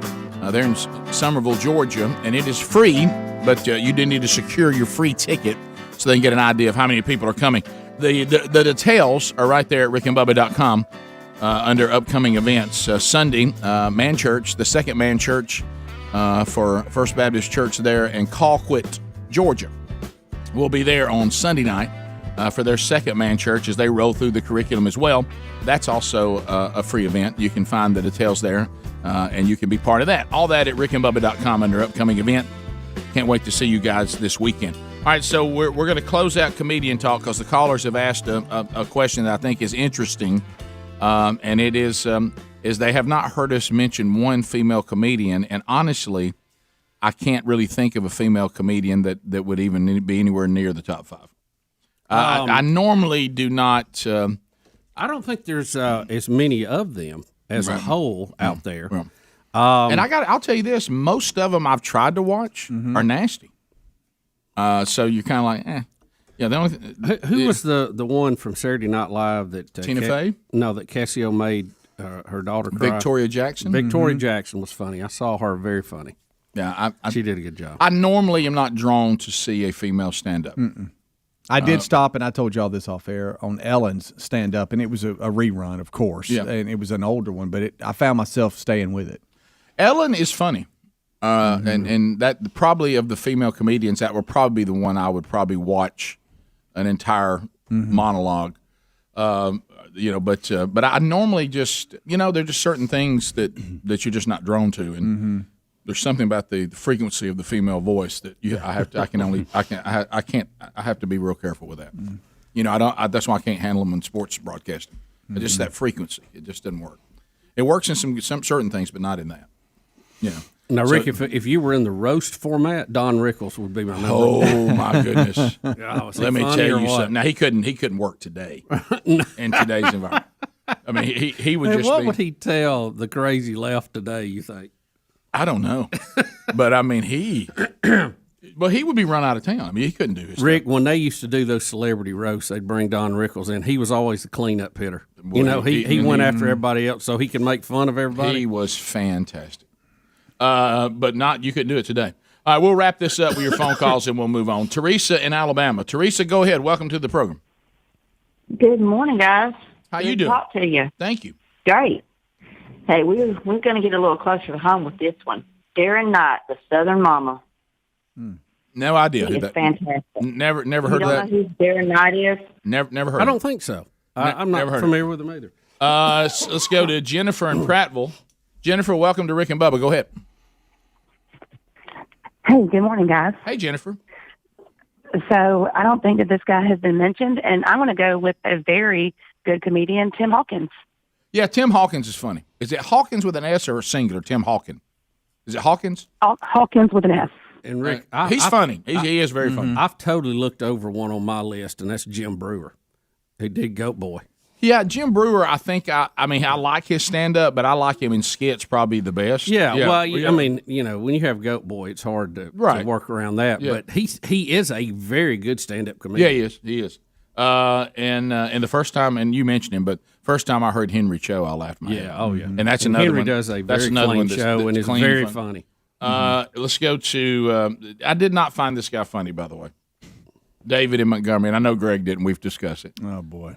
Go ahead, David. Guys, man, you got to give it up for the. Of course, you got to be almost 60 out there. But the Dean Martin roast, Foster Brooks owned every comedian on the stage. Now, is he the guy that acted like he was drunk all the time? Yeah, But just face it, if you can act like you're drunk and you're going to roast Dean Martin, you got it. Those roasts were, I mean, you had people like Foster Brooks and Don Rickles and Dean Martin and Sammy Davis Jr. and all. I mean, that's heavy hitters right there. Well, I will say this. Foster Brooks in that particular roast, you are right, is funny. I did not find Foster Brooks to be entertaining overall. And it might be because my grandmother didn't want to stand by it like they were drunk. But that to me, that bit got old. But now, but in its right moment, it was. Now think about it. Now you couldn't do Foster Brooks. We couldn't do Mayberry Otis being the town drunk. You couldn't do that now. I mean, you realize we had a character on Mayberry that was the town drunk. Right. I mean, you couldn't do that now. No. Let's go to. And I'm figuring out who Southern Mama is now. I've never heard of him. It's Darren Knight, and he does she said Darren Yeah, Knight. see, I missed that. He does baseball moms a lot about being a baseball mom at the ballpark and stuff. I'm not familiar. I tell you another one's funny. We've had on the show, and he did a lot of big time stuff. Was Jeff Allen? He's funny. He is funny. I'll tell you who else is funny too is when he was doing stand up. Now he's too busy now. I told the guys in the break, but I didn't say it on the air. Is Steve Harvey? Yes. Oh yes. Steve Harvey's stand up was hilarious. He's just funny listening to him talk. Oh yeah. If Steve Harvey has the room, I'm listening. Ryan and Gadsden Z93. Ryan, go ahead. Welcome to the program. I'm going to give y'all my top three real quick. Number one be Jeff Dunham.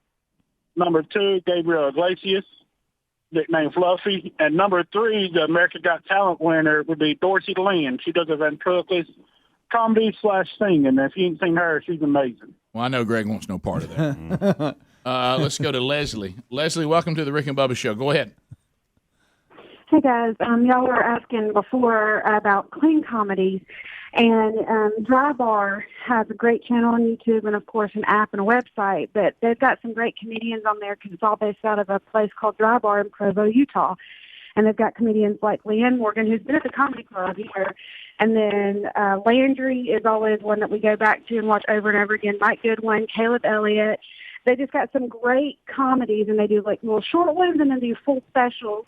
Okay, I'm not familiar with that dry comedy bar, but I haven't. You know, again, there are some comedians that are clean and they're very, very funny, and there are some that are clean, but in all fairness, they're not that funny. You know, you have to still be funny, and it sounds like these may be. So that may be a good place to mine for some of that, because some of this other stuff, man, you just at some point you just can't sit around and listen to it. Chad in Birmingham. Chad, go ahead. Welcome to the program. Yeah, the first time I heard him, I was visiting the mall here in Birmingham. Andy Andrews was doing a stand-up bit when he first got started. Oh, yeah. And, He's man, funny. it was absolutely hilarious. Yeah, he opened for like Kenny Rogers or something on a tour and did a full-blown comedy show. Yeah. Very, very By the funny. way, we have forgotten the best, and we're getting hammered with emails. Joe Biden. I've seen Andy speak and he'll throw some comedy in, but I've never seen him do a full stand-up routine. Top of the hour. Thanks for being with us, and thanks for the discussion. Rick and Bubba, Rick and Bubba.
6 minutes now past the hour. Let's go. 866 We Be Big is our number. We hope that you'll join us on the Rick and Bubba Show today. Our website, Rick and Bubba, spell out the word and.com. Speedy, the real Greg Burgess, Helmsy, and Eddie Van Adler here. Do you want your mom to be considered for a $15,000 dental makeover? Well, get Mama's information entered by end of business tomorrow, or else it will not be. And we did have someone understand that and appreciate you emailing me all about your mom. That's not going to do it. Don't put Mama in my email inbox because God love her. That'll never get to where it's supposed to be. And there's more than that you need to do too. So go to contest at rickandbubba.com. Click on that. Follow those instructions and get your mama entered, and maybe she'll be the one that will win the $15,000 dental makeover from Dr. Thomas E. Dudney. Welcome back. There's Bill Bubba Bussey. Rick, glad to be here. Honored and privileged. Thank all of you for sharing a few moments, hopefully hours, with us each and every day. Bubba, did you make your move yesterday to get your Yeezy slide sandals? Not yet. Okay. Well, but it's on the list. Well, you won't get one now. What? Kanye West. I guess Kanye has his head is raised up. Here comes the first time we've heard from Kanye in a while. Unfortunately, his marriage is looks like it's going to end. But honestly, I would never look. Divorce is awful. It's terrible, horrifying. I don't want that for his kids, and I don't want that. But there is a side of me that says, you always look for a silver lining in a bad situation. If he could free himself from the influence of the Kardashians, he may be better off. Rick, here we've had this conversation at home, and I've had it with kids, my kids, and Betty and I were actually having a discussion about them yesterday. I cannot name one male that has come into their circle of influence who is better off now since they have had that encounter. None. I would throw that to the audience. Help me here if there is somebody I'm overlooking. Look what they did to Bruce Jenner. Look what they did to multiple basketball players. Look what they did to Kanye West. They made him even stranger. At one time, you thought he was getting his life together. Maybe he still will. But it kind of went south again. Even Dad too. Yeah, well, Dad. Oh gosh, look what they did to the dad of some of the girls. The original Kardashian. Yeah. So it's just it's just a it's like the.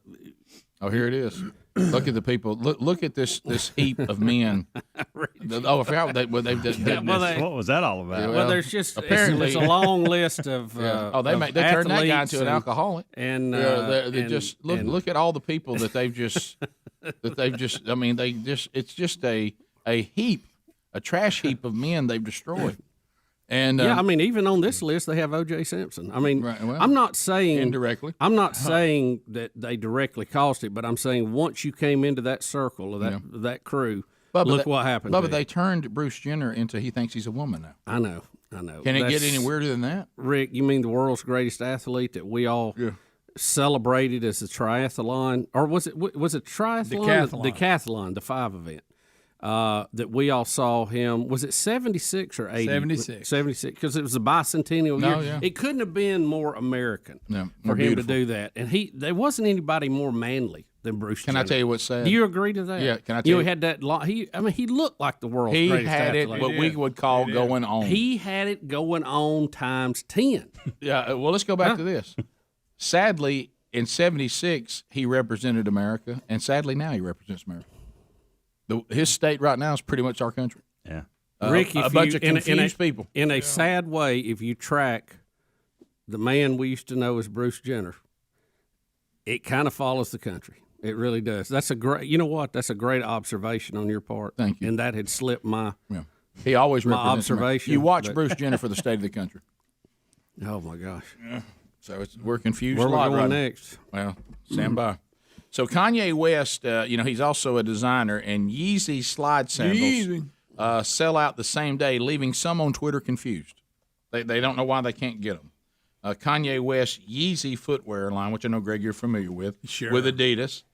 They just launched a new slide sandal for infant, kids, and adults, and it's sold out. They sold out in one day, And Fox News is trying to ask Adidas, how is this? How can y'all not have more of them? Of course, they're creating a frenzy. You ready? Does anybody? I'm talking about an infant. You know, infants can't walk. Y'all know that, right? Right. Somebody's going to get sandals for an infant for $35 for an infant. $45 for kids, $60 for adult, and they were sold out by the afternoon. And Adidas is saying, what's so good about them? And then somebody put on Twitter, they ran out of those ugly but comfortable Croc-looking things. Hashtag Yeezy Slide. So they're ugly, but they're comfortable. It kind of goes back. What was the automobile that did that? I know Listerine did a campaign. Hey, it tastes terrible, but you won't have bad breath. Right. But what was? Oh, yeah. No, that was Dudley Moore in a movie, didn't he? He said that he thought that advertisers should be more honest. I can't remember the name of that show. It was a movie, right? And he tried to go in and do honest advertising. He said, like the Volvo, for instance, we're boxy, but we're dependable. Oh yeah, yeah. You know, what was that? But it's a great car. You know, so anyway, so I don't know about Yeezy slides, but this is the first time we kind of heard. You know, from Kanye, he kind of went away, and he's in some ranch in Wyoming that he bought or something. And Rick, I'm worried about him, really. No, I will tell you. No, he came out. Didn't he and his band perform and do their Sunday church thing at somebody's funeral that just happened in Hollywood? Okay, that I'm not familiar with. That Did I not just see that on the news? May have happened. I haven't seen it. May have dreamed it, but I thought I just saw a story on that like just a day or two ago. From a very, very reliable source, I know spiritually Kanye. I don't know his state, but I know the people who were in his inner spiritual circle that were being credited for trying to biblically educate him in his newfound faith. That he has cut himself off from those people. They have not heard from him in a while. Now that I know, but that may mean that he's got other people that are helping him. I don't know, but they performed at DMX's funeral service. That's it. How long ago was that? Last week. This weekend. Or Recent. Okay. Was Kanye there or just the choir? The whole thing. They had a bunch of flowers. They did their Sunday service. Looks like it was Kanye and his crew. Good. Yeah. Well, it's good to see that still going on. I guess, but so we will see how this lasts the test of time. But Yeezy sandals, which I know Bubba you were looking for, they're gone. You know, I'm not. I don't wear a whole lot of sandals. Just with foot trouble and stuff. I need the support. But you see them? Yeah. They look pretty easy to get on and off. Now I'm open to that, but that just looks like Crocs to me. Greg, really one of the greatest gifts you and your wife ever gave me were my camo Duck Duck Dynasty Crocs. Yeah, they really got a lot of use out of them. Yeah, I mean I literally wore them until I completely wore them, well, good. But they could not go anymore. You got all the miles out of it. That's right. Father's Day coming up, just a little something. Because I'm always needing some shoes I can just slide on when I need to. Oh yeah. And Sherry's on me right now because I got the MyPillow bedroom slippers. Yeah, they're and comfy. I keep wearing them outside. And Sherry's like, "You're not supposed to wear those outside." You got to have a step-in shoe right there by the door when you go outside. I love a step-in bring shoe. trash in. I love a good step-in shoe. And I can't wear flip-flops because all my foot is.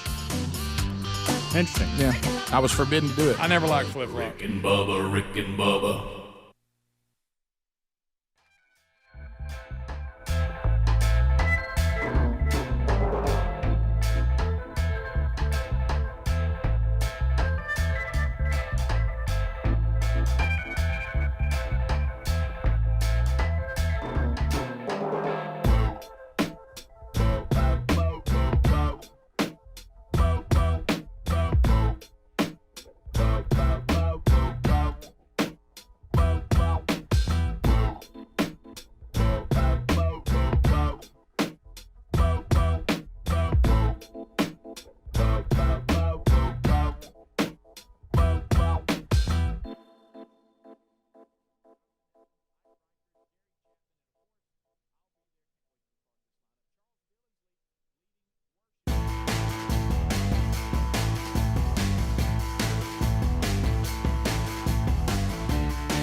20 minutes past the hour, Rick and Bubba Show. 866 We Be Big's our number. All right, so let's update you on some stories that we've already brought you, and we'll get to more of your phone calls on any topic you want to talk about here at the bottom of the hour. So, Bubba, let's get an update on the submarine. It's a Rick and Bubba news update. It's a Rick and Bubba news update. It's a Rick and Bubba news update. You know, Rick, we had the story about the Indonesian submarine that was off the coast of Bali. Yep.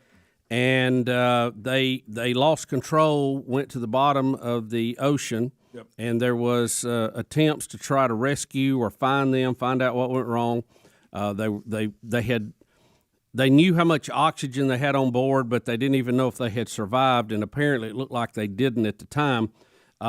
Underwater submersible, I can't say that. Submersible. Watch it over there. Has located and documented the lost submarine lying in at least 3 pieces on the ocean floor at the depth of 2,750 feet. That's much deeper than the submarine's collapse depth of 655 feet. They said, initially the reports we had, they thought they could go down to 800. But if the collapse depth is 655 and you're at 2,700, not a good chance. How about the rating was correct? That is not going to work. Yep. And not sure exactly what happened yet. They're still trying to put all that together. So, and we kind of knew this was going to be the end of that based on everything you just said when you heard how much it was supposed to be, and it's tough.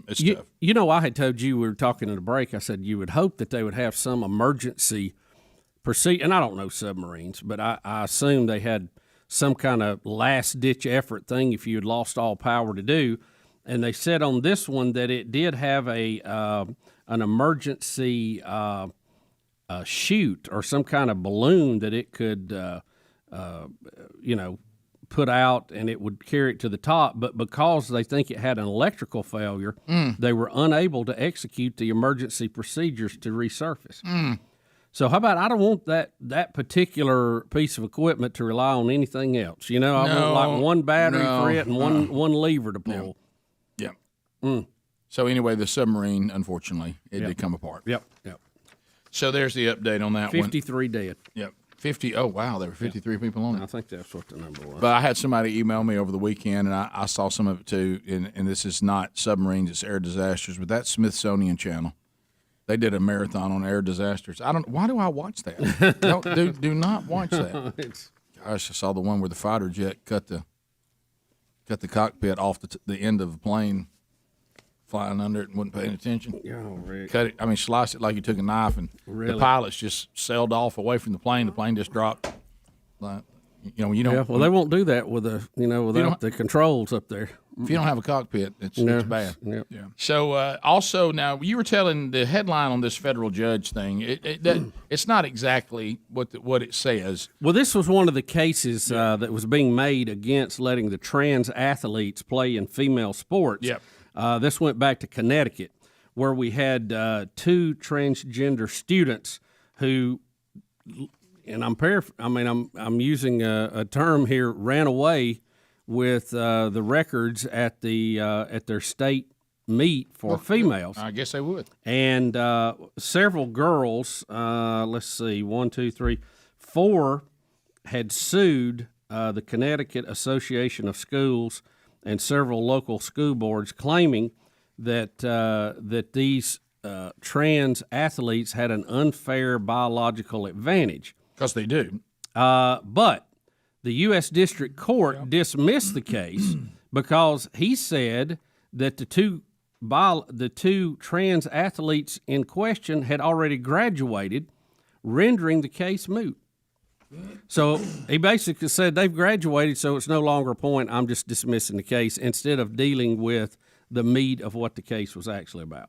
And I understand what this judge is trying to say, but then I go back over to what you're saying. But there was a bigger ruling at stake here.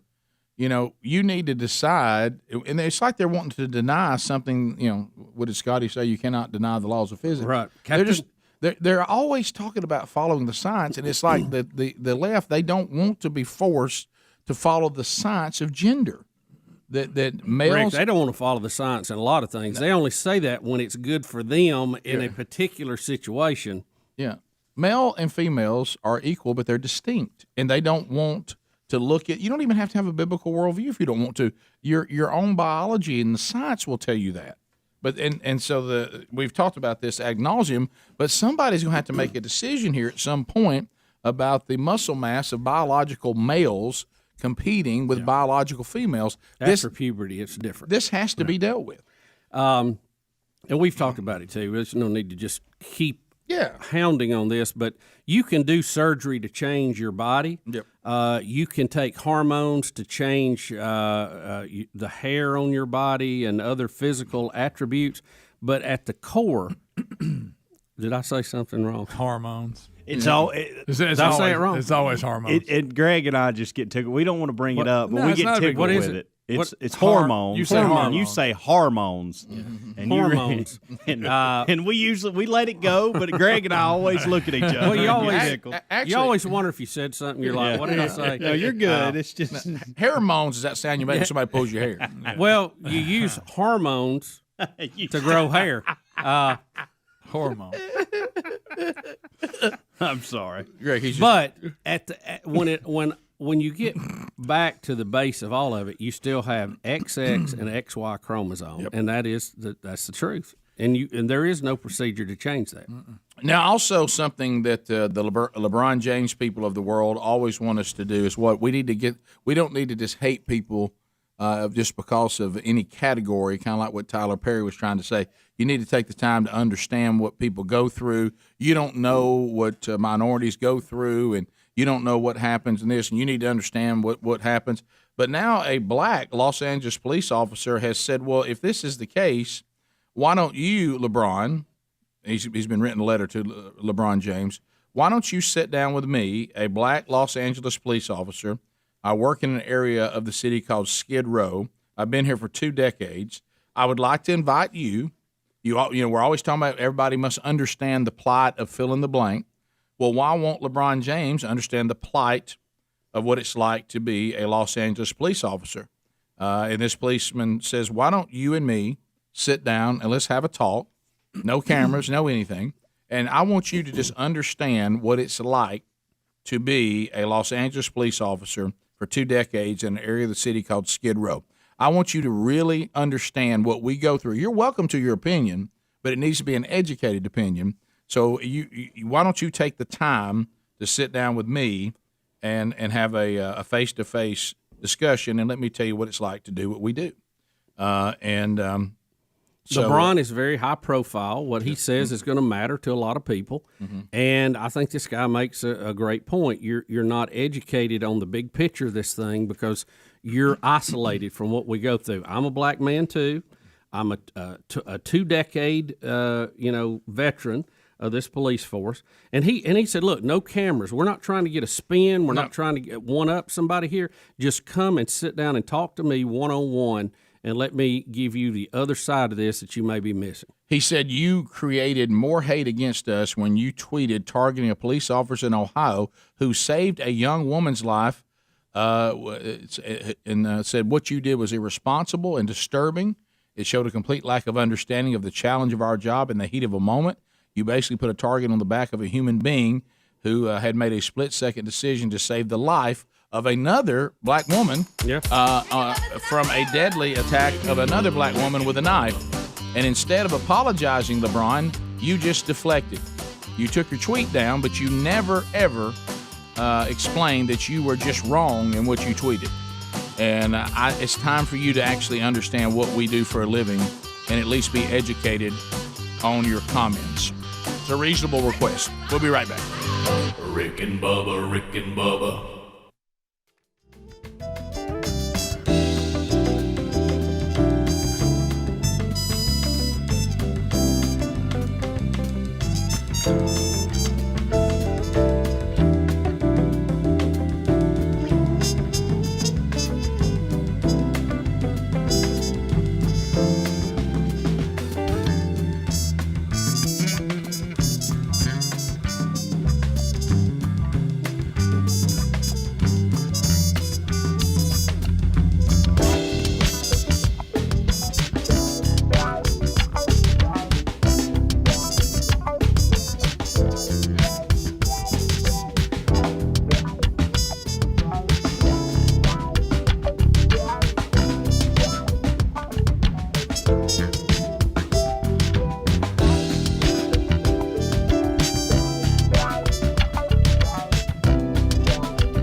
45 minutes past the hour. Rick and Bubba Show. All 10 lines are available. It's phone troll time. You can bring it in here at 866-WE-BE-BIG.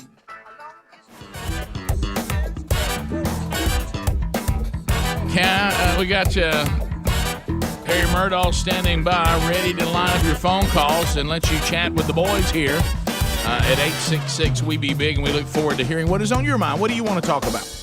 Ask a comment, make a comment, ask a question, I should say. Bring something to the table. Bring up whatever you'd like for us to be commenting on. MyPillow.com reminds you, and I just talked about it earlier, and I wear these all the time because I love the comfort of the new MyPillow patented foam, comfort memory foam, patented impact gel. These are how they make these incredibly comfortable slippers. These bedroom slippers and house shoes that they're making right now at MyPillow, they're fantastic. You got to make a move on these. And they're available right now by going to MyPillow.com. We'll save you 40% off on this introductory offer.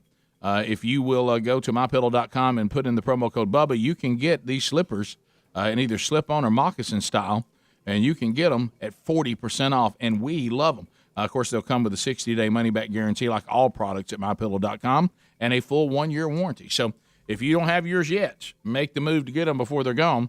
At 866-WE-BE-BIG, we'll take your phone calls right now. Let's start with Jim. Jim is out of the state of New York. And, of course, if I'm not mistaken, the state of New York lost a seat in Congress. Lost a seat in the Congress there.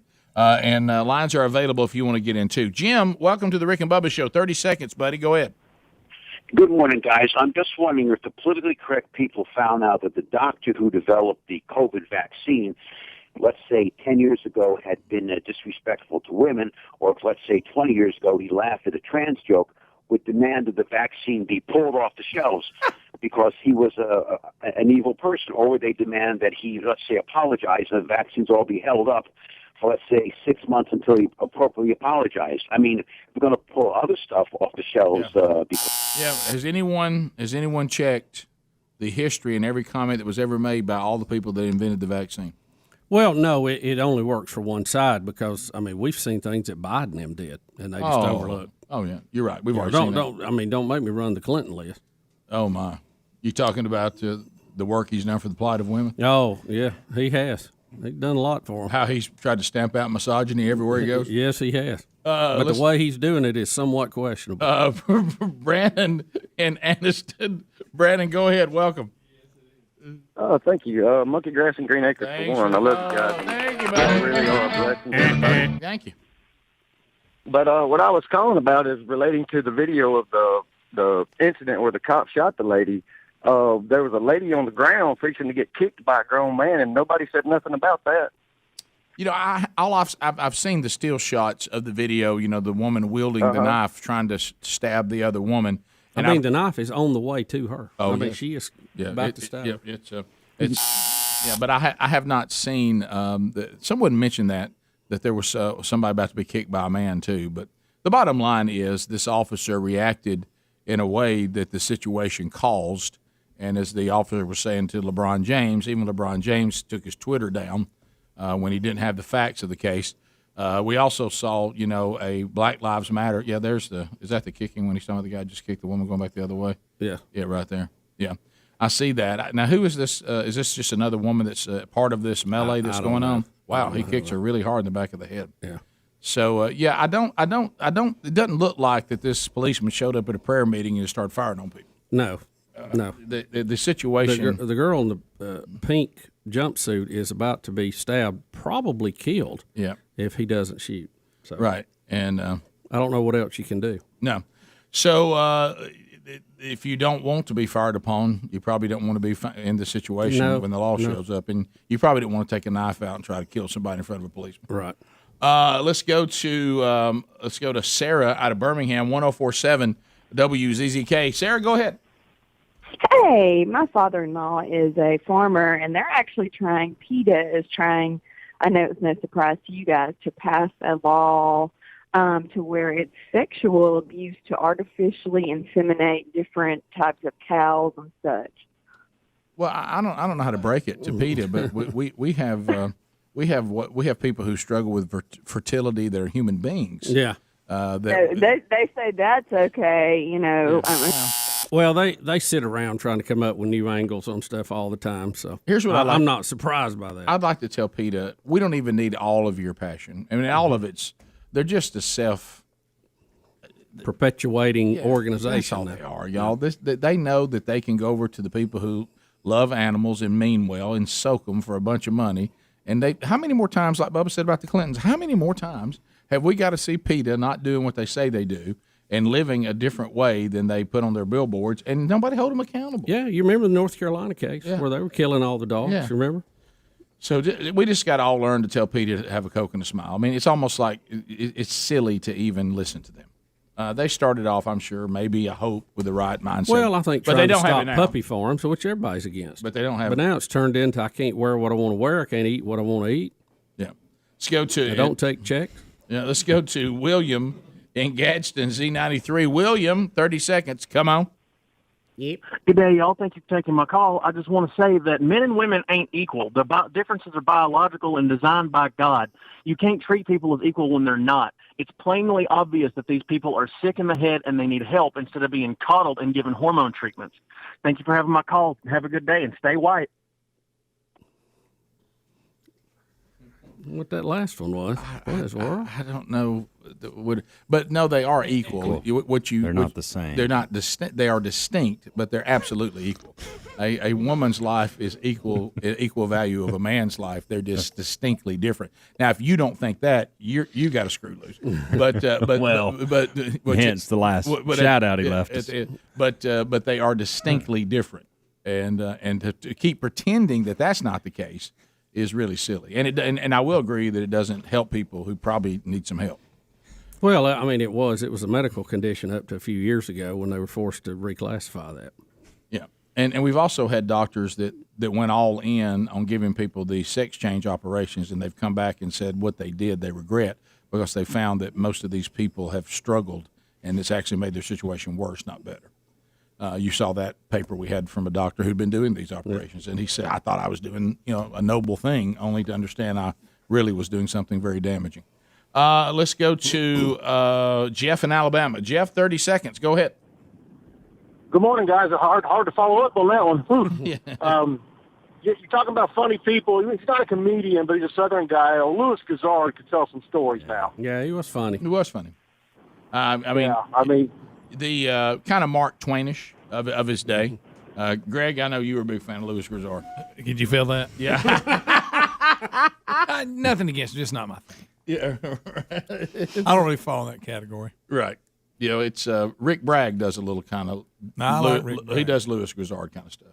Yeah, I love his books. Yeah, and you ever heard his like little stories he talks about from the South and all? Yeah, that yeah, I like it. It's very Louis Gazard like. Oh yeah, but I think better. But yeah, I think Rick Bragg. I love all of his books and everything. He's awesome. You read every one of them? I think I have. I even read the one he wrote about Jerry Lee Lewis. You did. That's a good one. Yeah. I haven't seen that one. Oh yeah, it's a good one. So you read All Over But Shouting. Yep. And Prince of Frogtown. Prince of Frogtown. Yeah. Ava's Man. That you ain't read that. Yeah. You have not. I've read the Prince of Frogtown, but for some reason I jumped like You jumped to Prince of Frogtown. What am I doing? I don't think I've read All Over But Shouting. But I read. Greg, you can't read a lot as much as you drive. It's just not enough hours in the day. Yeah, well, you're right. It's usually late in the evening, but. Let's go to. I'll read every now and then. Let's go to Ray. You ever do the audiobooks? I should. I know you do podcasts. That's a good idea. Yeah. That's right up your alley. It's not the same as not. me reading it, but yeah, that is a good idea. The retention is tough on the audiobooks, but for some reason. But my mind that's starts why wondering. Yeah, right. Yeah. Let's go to. I do better listening to them than I do reading. Ray in Huntsville, 100.3 The River. Green retirement acres, fellas. All right. Well done. Go ahead. So I may be telling a secret out of school, but I'm looking forward to that Gridiron Men's Conference up here in a couple of weeks. And as of 2 days ago, the early bird discount was still on the website for those of you that are sitting on the fence. Thank you, buddy. Probably if it's on the website, you're probably not letting out anything they don't want anybody to know. I like that. Yeah, so Sitting on the fence. and I hate to break this to you, I'm going to be there. It's not in a couple of weeks. It's about 6 weeks. Couple weeks, Rick. I think it's about 6-7 weeks from now. So he made it a little more urgent than it really was. It was not quite as urgent as you made it. Randy in Huntsville, listen to the river. Randy, go ahead. Hey, good morning, gentlemen. How are y'all? Good. Great. Hey, one comedian or funniest things you guys have forgotten has got to be a tribute to one of the calls at the end of yesterday. That guy at the end, holla. Oh, yeah. That was funny. He should be on the list. Roger at North Alabama. That was funny. Don't encourage that guy. His delivery was just spot on. Roger, go ahead. Yeah, about a week ago, you guys had a guy called in and said that trans could take over all the women's sports. He didn't care about that as long as it wasn't women's beach volleyball. Yeah. Yes, that's correct. Also, And you guys, this would be viral. Do a poster, get a couple of hairy, muscular guys, put them in two-piece, skimpy bikinis, holding a volleyball, have wigs on them, and the caption, trans take. Trans take over beach volleyball. Yeah. These women are coming to a beach volleyball game near you. Because isn't it right? You just have to declare that you identify as a woman. That's it, right? I think so. So, 14 minutes to the top of the hour. 866-WE-BE-BIG is the number. We'll come back. More of the Rick and Bubba Show coming up right after this. Rick and Bubba, Rick and Bubba.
It's 8 minutes now to the top of the hour. The Rick and Bubba Show, 866 We Be Big is the number.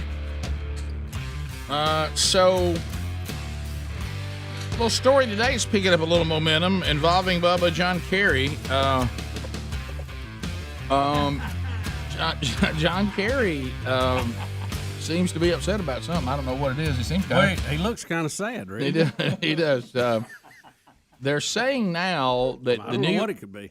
That the New York Times involving John Kerry, that they buried a bombshell story that John Kerry. I mean, the Iranians are saying that John Kerry is an empty scamp. That he can't be trusted. He was a tattletale to Iran concerning Israel, just a second, and their operations in Syria. In other words, he was passing along top secret information to our enemies. Yep.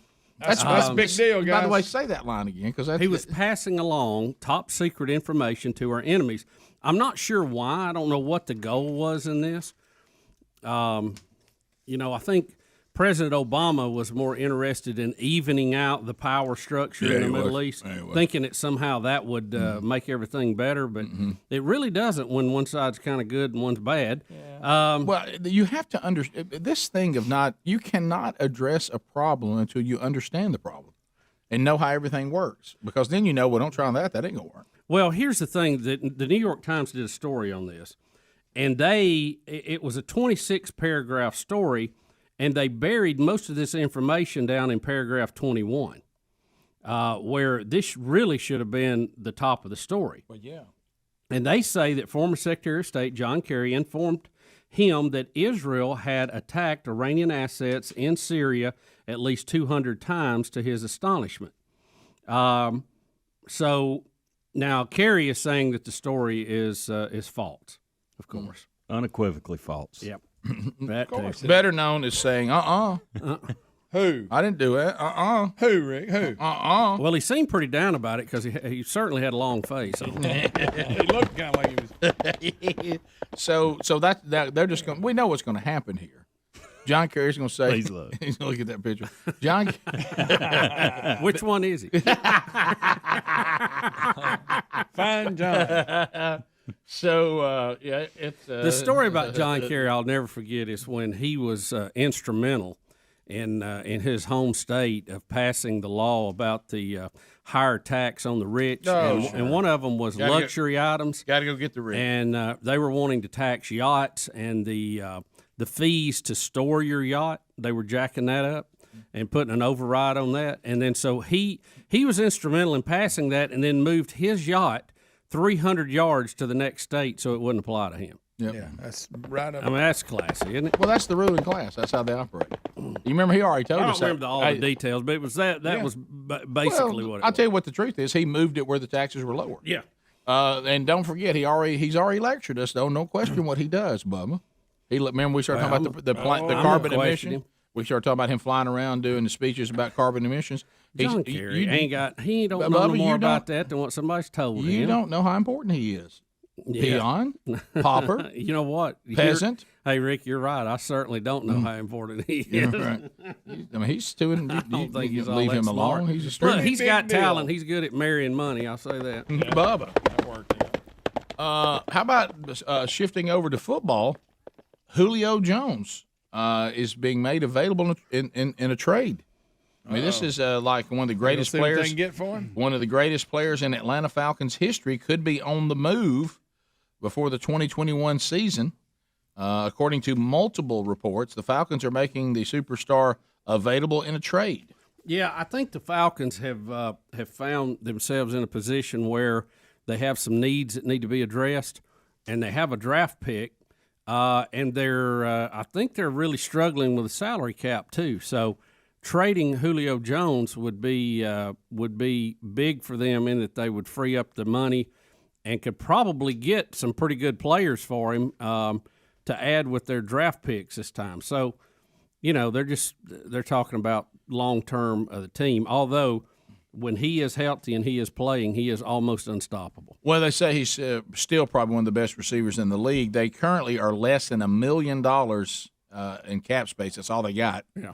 and they said they need to do a lot of maneuvering with the money because they're not going to be able to pay the entire 2021 rookie class that they want. Right. And he has a cap hit of $23 million. So that's what that's all about. But I've noticed also they think in their draft spot this time, and I'm telling you, if I was drafting probably one of the players I'd go after, they think they can get 84 there from Florida. 84, big tight end. He's a player. Hey, buddy, he's a player. He looked like a pro player playing college. When he was healthy. And see, Julio is now 32, so he's in the back half of his career, Rick. It may be the fourth quarter. I don't know. Late in third, fourth quarter. Yeah. So they're thinking, long term, which everybody always does. But again, right now today, when he lines up, he's almost unstoppable when he's healthy. Yeah. So we'll see how that all goes. It's getting time for all that. So when is the draft? It's coming Thursday night. My goodness, It's Thursday night. Thursday. So on that note, they're saying. That this thing on Kyle Shanahan's statement, I heard y'all talking about it earlier. Weird. That was a weird statement. Well, he don't want to make a comment on the quarterback situation, and that was one way to get out of it. That shut him right up. It did, and it's factually correct. Extreme example, but he's right. They were wanting him to talk about Jimmy. I can't say his name. Garoppolo. And asking him if he was going to be in the plans for the 49ers and could they guarantee he'd be there? And he said, well, I can't guarantee that anybody even in the world will even be alive when we get down to the draft. Well, if he does at quarterback, he can always fall back on his stand-up. Wasn't he on your list a minute ago? No, that's you talking about Jim Garoppolo? Yeah. Jim Gaffigan. Well, you talk about two people look a lot different. Oh, boy. And quite a bit different throwing the football. Right. Jimmy G is a good player, but you do me no good if you're hurt all the time. I ain't saying he can help it. He's missed half of the games. Well, there are people that seem like they just can play all the time, and there's people that seem like Wentz. He just never finished the season at quarterback. Jim McMahon was that way. Yep. I remember he got hurt all the time. I tell you who wasn't that way. But he was funny enough we put up with it. Walter Payton. Yeah, see, Walter Payton's opposite. He was there every game. Took a pounding earlier. I know. Didn't play, but just for a handful of good teams. I know. It still never got hurt. Yeah. Top of the hour. Rick and Bubba, Rick and Bubba.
7 minutes past the hour. Rick and Bubba show. Who's fired up and ready? Anybody? Anybody fired up and ready? Let's go. Speedy, the real Greg Burgess, Helmsy, Eddie Van Adler, all in the mix as we start another hour of Rick and Bubba history. You can be part of it. Welcome back for a brand new hour. Ladies and gentlemen, Bill Bubba Bussey, there he is. Rick, glad to be here. Thank all of you for joining us for the little party we call Rick and Bubba. What is that sound? What is that sound? What's that sound? If I don't win today, then tomorrow. Somebody say, Wheel of meat's got me yearning. Come on, Wheel of Meat. Whoa, come on, give it a try. They call it the wonderful Wheel of Meat. It is a wheel illuminated with lights of joy. And on the wheel, various prizes. You guessed it, there's meat on the wheel, thus the name, from harryanddavid.com. There's flowers on the wheel, just in time for Mother's Day, from 1-800-Flowers.com. There's Rick and Bubba goodies from the Rick and Bubba store. Have you shopped lately? They're available to you. Buzzbox Coffee, got that delicious coffee on the wheel. We've got a subscription to Blaze Television on the wheel. But also, there's some things that may happen that are not so pleasant. We don't want that. Can't have nothing. You could be eaten by Jaws if it lands on Pippet. That also could be an issue. Or someone could spend a lot of fun. We could have Henry the Horse, but those are not winners, but they are on the wheel. So be aware of that. Greg wins every time. Greg wins every time. You know what? Greg played the drum so loud. I guess it was last week. I looked, and the hand of truth pointed thumbs down. The Christmas pig actually had its little hoofs over its ear. And we have removed Trumpy Bear. Yep. Have you seen where Trumpy Bear is now in the? He's riding a deer. Golly, that's funny. All right, well, let's get started. Christy, Speedy will have the responsibilities of spinning that wheel. I'm ready, Rick. Thank you, Grover. Let's go to Christy in Birmingham. She's got us on the legendary 104.7 WZZK. Christy, what do you say to Speedy? Wow, what a wheel. Boy, listen to it. It's louder today than I've heard it in a while. Well, I greased it when y'all wasn't looking. Thank you. That's a motivated wheel there. All right. Christy, have you ever spun the wheel of meat before? Never. All right, first time. Let's see what happens. That didn't take long. Meat. Meat it is, Christy. Delicious meat from the wonderful Wheel of Meat from harryanddavid.com. They will send you an email that you probably won't see, and then you'll check your junk email and you'll find it. For a $50 gift certificate to go to harryanddavid.com. Pick out whatever you want. So thank you for listening to Rick and Bubba and spinning the Wheel of Meat. Hey, Rick. Yes, ma'am. Check your emails. I sent you an email the other day. Check your email. The other day. Okay. The other day, that could be in a pile of former emails. All right, Christy. Let's go to, now let's go. We'll leave the state of Alabama. And we'll make our way over to, by the way, there's been a lot of attempts to get in touch with members of the show. I've never seen anyone try the Wheel of Meat to do it. Yeah, I think that's unique. Rick, now that I've just won Wheel of Meat, check your email. James is in the great state of Mississippi. James, what part of Mississippi are you calling from? Meridian. Meridian on 97.9. Is it 97 the buzz? Isn't that right? Yeah. I'm tubing. Oh, you're tubing, James. You've got the buzz there. You don't want to look at what's going on here. But thank you. What do you say to Speedy? Wow, what a wheel! Let's reverse. A reverse spin for a tuber. Watching on YouTube. And I be tubing. Look at here. Oh, yeah. Henry the Horse. There's Henry the Horse. There he comes. Look at him right here after we had a John Kerry day, too. Hey, Henry. What's up, guys? How's it going? We're good. You know, you may have heard that John Kerry was busted for giving secrets to Iran. Yes. Well, with that in mind, I decided to have him kicked out of our Society of Horse-Faced People.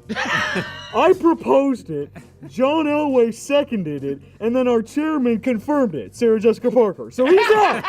He's out! Got a list. John Kerry is out. Go, Henry. Go, Let him strut.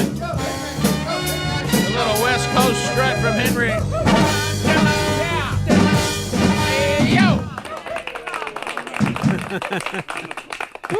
All right, we continue. Biloxi, Mississippi.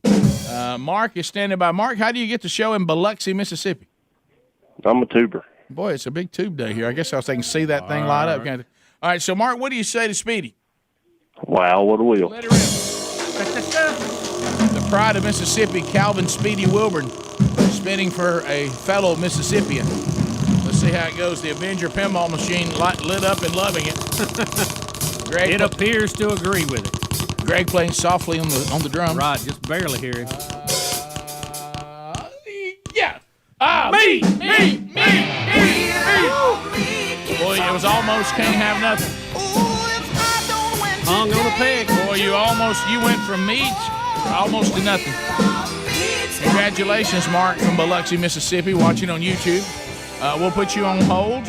Harry and David will send that to you, and you can enjoy some delicious meat from the wonderful Wheel of Meat. Found right here only on the Rick and Bubba Show. Good stuff. All right, let's see. Julie is standing by. Julie, welcome to the Rick and Bubba Show out of Athens, Alabama. Julie, what do you say to Speedy? Yes, sir. Wow, what a wheel. Oh, it's a change-up. A stomp change. Little English. Let's see how that makes it.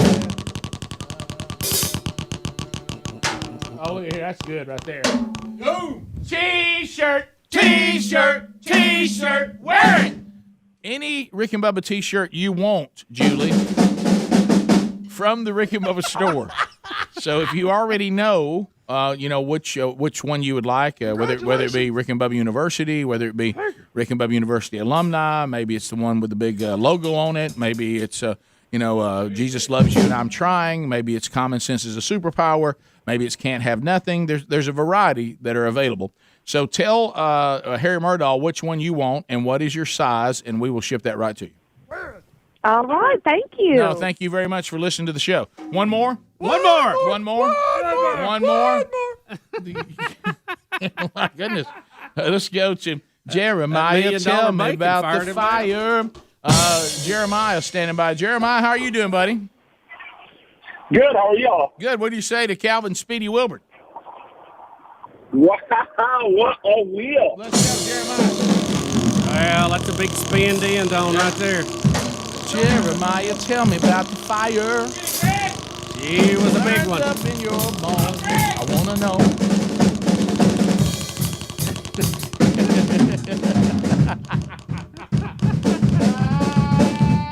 Yeah. Flowers. Smell it. From 1-800-Flowers.com, you now can send flowers to someone just in time for Mother's Day. Assorted roses, Jeremiah, spring lilies, or assorted tulips. Which one of those would you like to send out? Let's do the lilies. The lilies. Okay, spring lilies it is. Lily. So there it is. And Bubba, look, let her go ahead and stay illuminated for the rest of the show. Yep, let her shine. Because I know it's done safely. But as far as the spinning of the wheel, it's over for another week. Congratulations to all of our winners.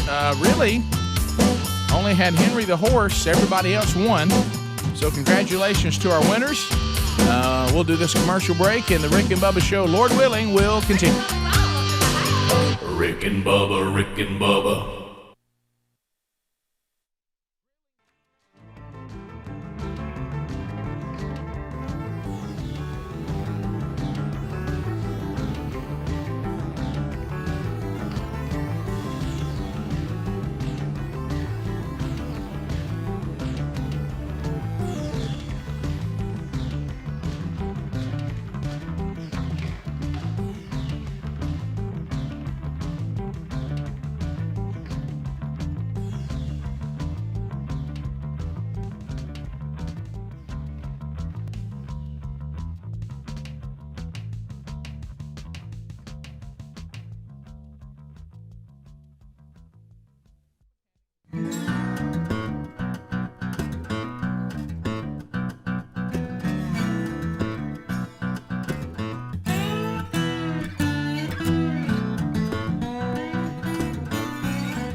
Deductible may apply.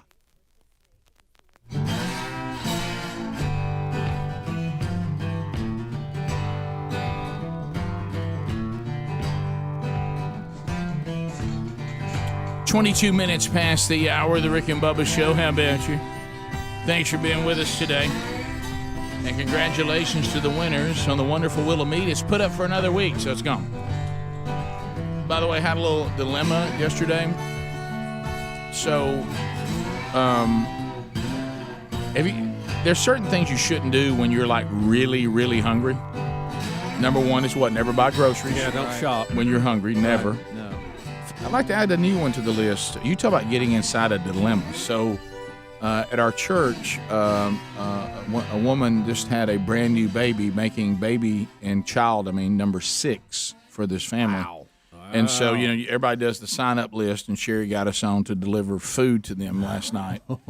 Well, I worked, had a productive day, went to do a little better, do a little workout.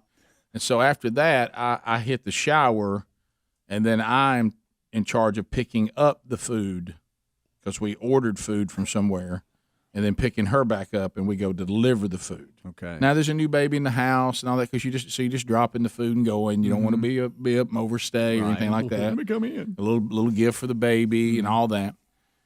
And and see, I know the dad. Sherry tried to intervene. I said, "Don't complicate it for the dad." And she said, "I said no. This needs to be." He opens it up. He feeds his 5 children. Okay, while his wife's taking care of the baby. There should be throwaway plates, throwaway forks. This man should not have to do a dish. Right. And everything should be in the box ready to eat. Okay? Nothing complicated. It's great advice. Well, let me tell you something. I got in that truck and I was starving. I'm not talking about I was just don't picture me going, I guess I'll have dinner soon. Rick, you don't need to work for DoorDash. No. Hey, look, You'd be in that bag, wouldn't you? And I was starving, and then I made the second mistake because I don't want to mess it up. Because if you mess it up, then your wife gets on you if you've done something wrong with the food. Because, there's nothing you can do worse, apparently, to your wife is for them to lose face over something that they volunteered for us to do. Over a shower or a tea or a delivery of food to someone who's sick or who has a new baby and or has had surgery or something. And so I put it all up front because I didn't want to take the chance of me forgetting, taking a sharp turn or, trying to pass some idiot. No. And the food starts sliding around. It's in a box, and then I have one bag of like all the utensils and everything. But in that bag, they'd also put hard shell taco shells. Oh, and so I'm sitting there, and I'm like, how many kids has he got? How many kids? But some of them are little. Some of them ain't going. Yeah, they can't eat that. Some of them ain't going to eat 2 tacos. And so I was. And so I'll never miss it. Hey, you talk about a battle, and I was like, do not eat the family's food. Do not reach over in there and let those hands start slithering around. See if you can find something available. You know what I mean? I at this point, I'd pull out a chip. Right. If there's a chip. Roll the window down and get some other air. Right. I was like, do not do no, don't do it. And I thought to myself, this is how a drug addict feels. You know what I mean? This is what they do with do not smoke another joint. You know what I mean? And so I want you to know that I was successful. Okay. And getting it from one place. I thought you meant successful in eating. No. I was successful. He's not telling. And can they do they really know how many tortilla chips were in there? Probably not. They didn't count. Who counts each? You don't want tortilla breath. Let me tell you how hungry I was. Let me tell you how hungry I was when I finally got to where Sherry and I ate. How hungry I was because I thought, please Lord, let my wife say we're dropping this food and then we're going to eat. Yeah, we're going to drop that by. Let's don't overstay. This is not the time. The baby just got home. Everybody wants get everybody around the baby, and then we need to go eat somewhere. Okay. I was so hungry after trying to save that food for this man and his family. So hungry by this point. On the rarest of occasion this has happened. I ate my food. Sherry looked at me and says, "Just go ahead." And I said, "What do you mean?" She goes, "I know you. That's not enough food. You're still real hungry. I can tell." I said, "I'm dying." Because we went to some food place, and I said, I know salad. Look, Greg, I got to tell you, I'm ordering something else. I'm not satisfied. How about this? I'm not going dessert. I'm going to get more food. Okay, this I'm is ordering like, off the menu. entree, please. That food will not satisfy Big Papa. I've got. How about this, Sherry? I'm moving to go get more food. She goes, "That's fine because you ate yours so fast. I'm not even halfway through mine. Go get you some more food." Burgess ate fast, especially hungry. And what about that look? What about that look they give you? The person looks up. Wow, so you're back. Yep, I'm back. Can I help you? Do you need something? I need more food. I'm sorry, did they not bring all your food? No, we got over food. I'm still hungry. I ate my portion. I'm sorry, I'm still hungry. So you're ordering more food? Yes, I am. Are you looking at my structure and surprised by this move? And so I ordered just a smaller plate, a little more food. You ever done that? Yes. Mm-hmm. I mean, I'm not proud of it. Yes. Yeah, I knew that was going to be a yes. You knew that one. Of course. Yeah. But I mean, but it's uncomfortable because it's like that day you brought something to my attention, Bubba. I'll never forget. I'll never forget it. And Bubba just called it so straight. The time you and I got on the plane with pizza. I'll never forget that. I'll never forget that moment. Bubba looks at me and goes, "What do you think everybody's thinking right now?" Well, my gosh, they getting on the plane with food. They can't even wait. They have brought pizza on this plane. Tubbs has got to have it while he's on the tarmac. Tubbs can't even wait to us to get rolling. Brought their own. we brought a personal pan on there with us. I got this. It smelled good. Oh yeah, I bet your whole plane smelled Everybody like in there was like, "Well, there's a shocker." That was a good idea. Y'all got one of those? Hey, Tweedledee and Tweedledum, they're not going to wait. Here they come, wide open. So yeah, the person. But I don't like when you have to explain it. Just act like you hadn't seen me before. Right. You know, there's a little bit of You don't have to embarrassment go with into it. Did we not bring you everything? No, you did. I've just eaten it. I'm still hungry. Yeah. Did you just want to hear me say that? Well, yeah. What you brought me was inadequate. Most people are done. But Right. I'm not. Yeah. Well, I don't know if you know this. This is where women eat. I don't even know why I'm here. I have a sponsor. But what I would like is to have more of your women food, please. That's probably enough for a small woman. It's not enough for a grown man. No. And I've had to deliver food and try to be a good Samaritan, so I'd like to have some food for me now. Yes. Please. Right. I've been riding around with food because when you get home, especially if you went through all day, did a little better, and then you're home. Usually it's shower and eat. Mm-hmm. And so I got into shower and running and delivering food to other people because it's not about me. But I'll tell you what, that was a wild ride. me and Taco Tuesday rolling along. Man, that was tough. So how good did it smell straight up? So, at one point, I started reaching into they have the top over it and the foil around it, and just started smelling it. I've heard this thing, you can smell it and satisfy your taste. That's incorrect. Rick and Bubba, Rick and Bubba.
35 minutes past the hour by request from email. Somebody said, look, I don't want to have to explain myself. I just need it.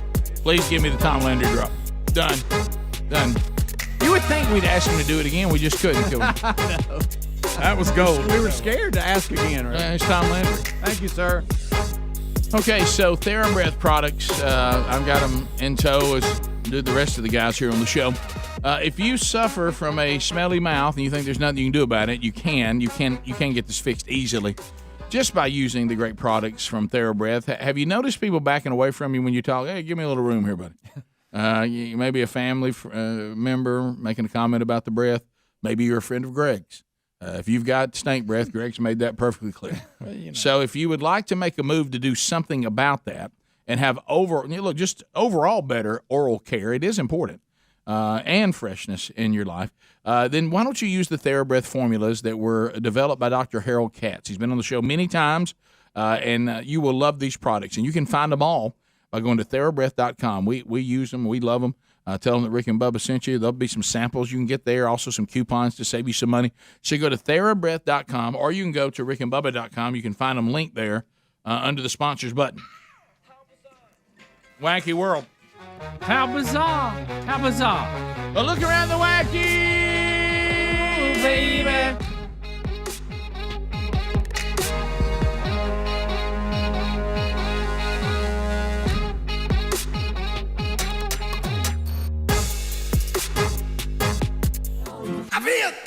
Bubba, I had to report to you tied into this story, and I hated to do it, that a friend of ours, one of his sons, was bitten twice by a copperhead on Sunday down by the lake, down by the boathouse. Oh, boy. And just got a report, though, that he is doing better. Okay, that's great. He's taking a turn for the better.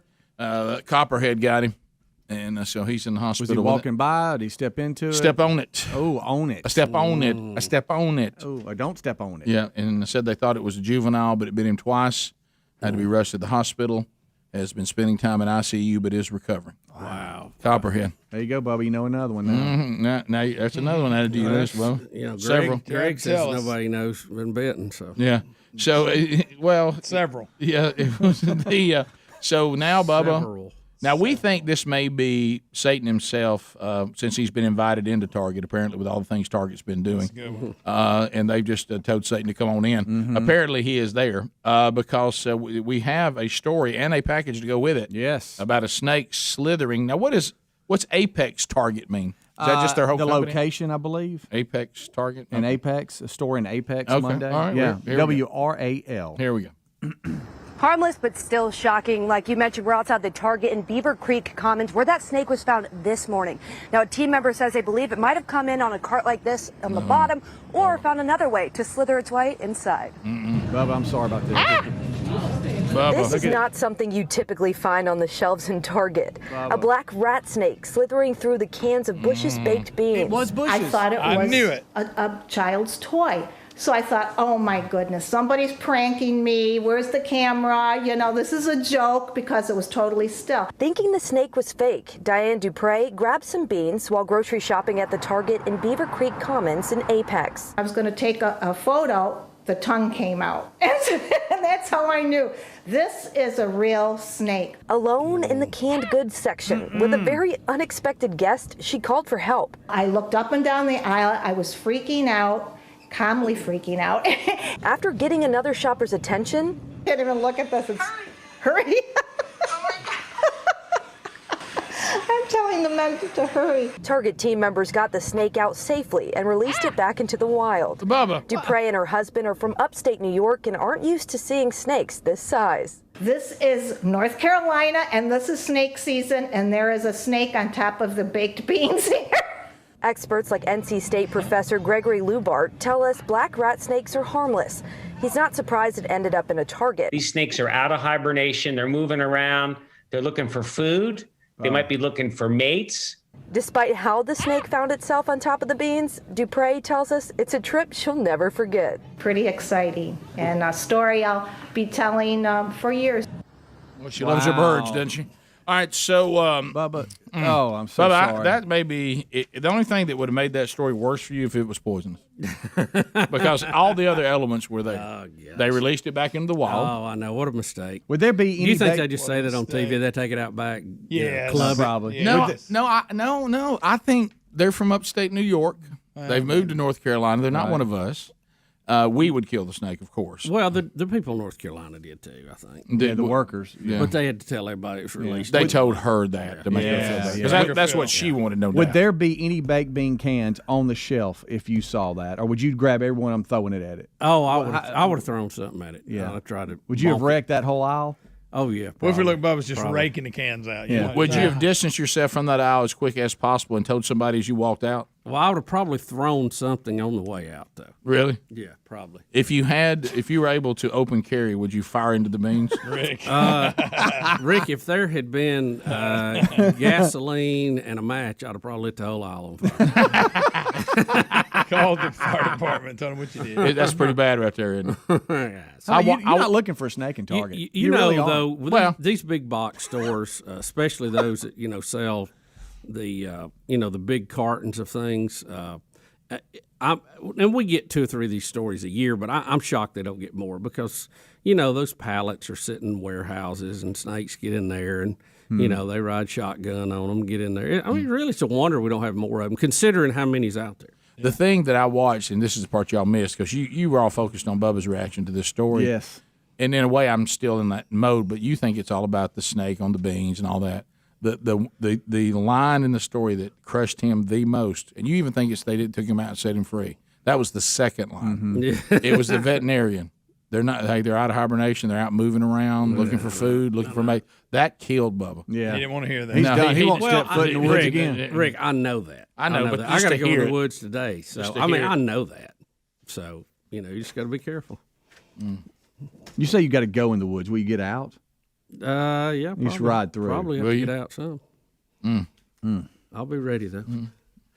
I got to go throw a lure into my pond that's empty. That'd be Just see good. if anything's That'd be left. good. Yeah, That'd be right. good. Yeah. You better be careful around that water, Rick. I got. Can I tell you what I did though? And I think, have you been there since then? I think so, but because it's been a couple of years now. But we cleaned out the pond around the pond to where Yeah, I know. there's nothing. Yeah. I mean, it even stays cut like cut grass around I've it. considered. I don't have those areas for him to live in. I've considered trying to bring in a few mongoose, but I don't know what the rules are. Right. On those. You can really see the fish, Rick, now as Have they you float up to the noticed? bank. You got all kind of people. Bald eagles may leave now. I have no fish for them. You got all kind of people keep pet snakes and all that, but you never hear of anybody with a pet mongoose. Have you noticed that, or a pet anteater? Are you back on are you back anteaters to the again? anteater? How did we get to that? Bubba loves a good anteater. Do you remember we Well, found? look how foreign those things But do you remember look. we found one? We did find Yeah, a woman that had a yeah. pet anteater. We did the whole story on the show and everything. But you just don't see many. No, remember we declared one day, does anybody have a pet anteater? And we found one. Mongoose. But that head and that tongue on that thing, if you if you found that thing on a foreign planet, you wouldn't be any I know, weirder. I know. I mean, you're like, what in the world? Yeah, That's a baby one. He's just little. Yeah. Little fella. Yeah, I mean one of them big ones, it's got the hair hanging down. Yeah, I know. Well, you've talked about this several times. I know. I'm They're getting just you so one. foreign. I'm They're getting just you so one. foreign. You know what? I'm gonna start right now, and at the end of March next year, you got one. Yeah, but they don't eat snakes though. You need a mongoose. Yeah, you need a mongoose. Now they leave big old holes in the yard though. You'll break your leg falling in one of those. Yeah, Right. Yeah, Look, now, that's a big one right there. That's a full size one. Yeah, You want, Look at you that want one of nose. those. That's aardvark. You want one of those. Looks a little bit like John Kerry. Hey, already aardvark. We'll be back. 866 We Be Big is the number. Phone calls to wrap up the hour. If you got something to bring to the table, bring it now.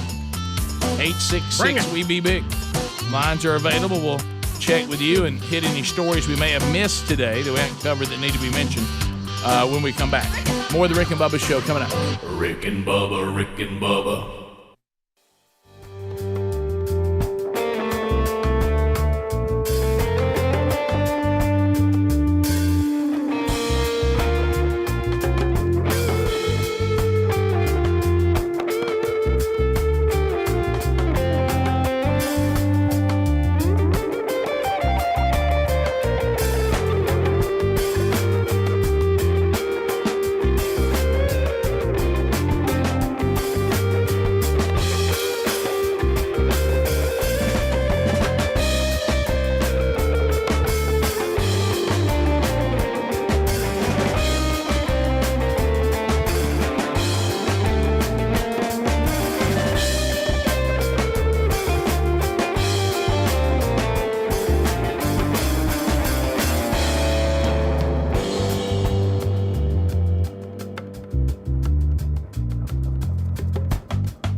seconds a pop. Here we go. Phone trolling at 866-WE-BE-BIG. You've got room if you want to get in.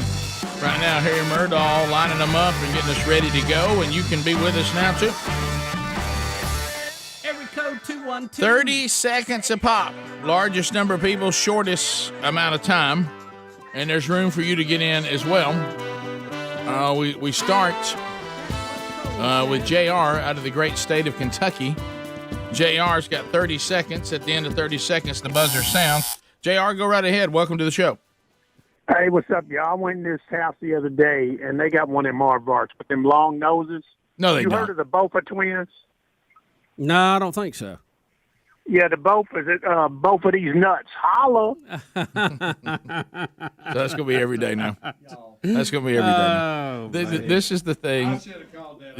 Yeah. I've actually used that one. This is the guy, like, you get something going, you have a pretty good day, everybody likes it, and the audience can't learn that less is actually more. That's right. Doggone it. I mean, yesterday was a great one. And then eventually I'll have to start calling. And because like there's some people that I don't let them call every day, but they can't figure that out themselves.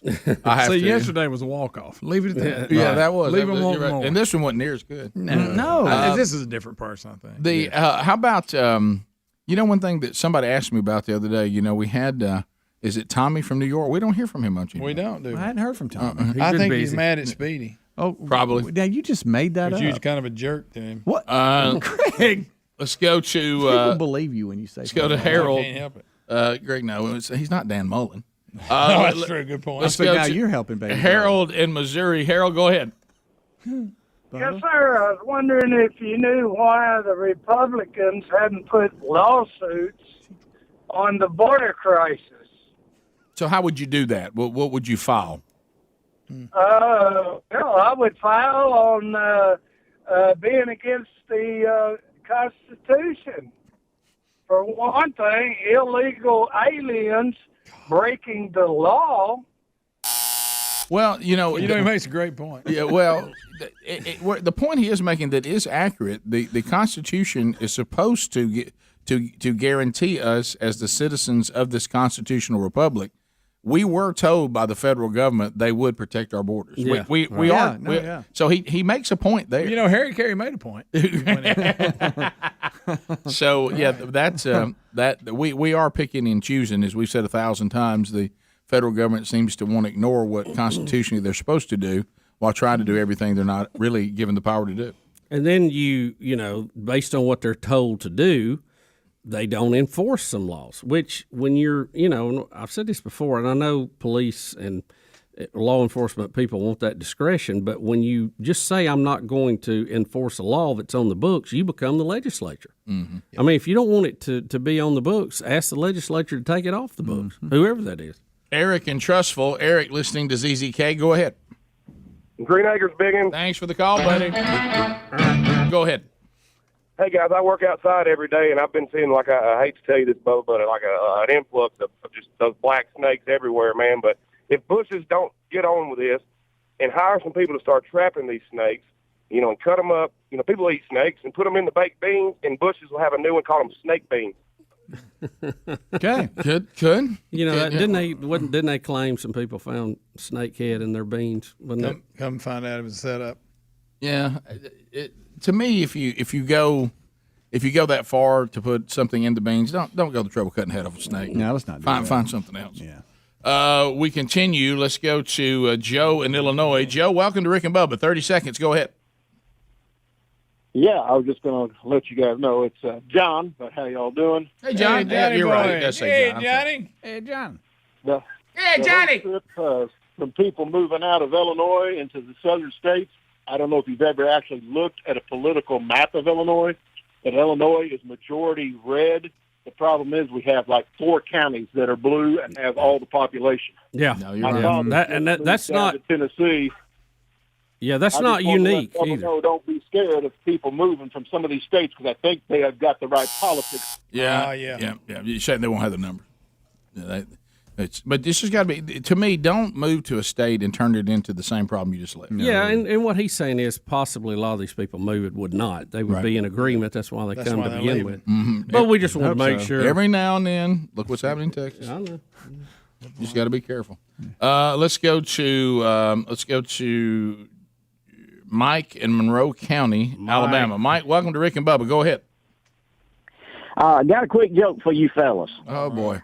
Get to speak to a bunch of agricultural groups and stuff. And this little girl was sitting on a plane in Houston, Texas. A little 10-year-old girl reading a book, and a California legislator got on the plane, and his seat was right next to her, and he sat down and.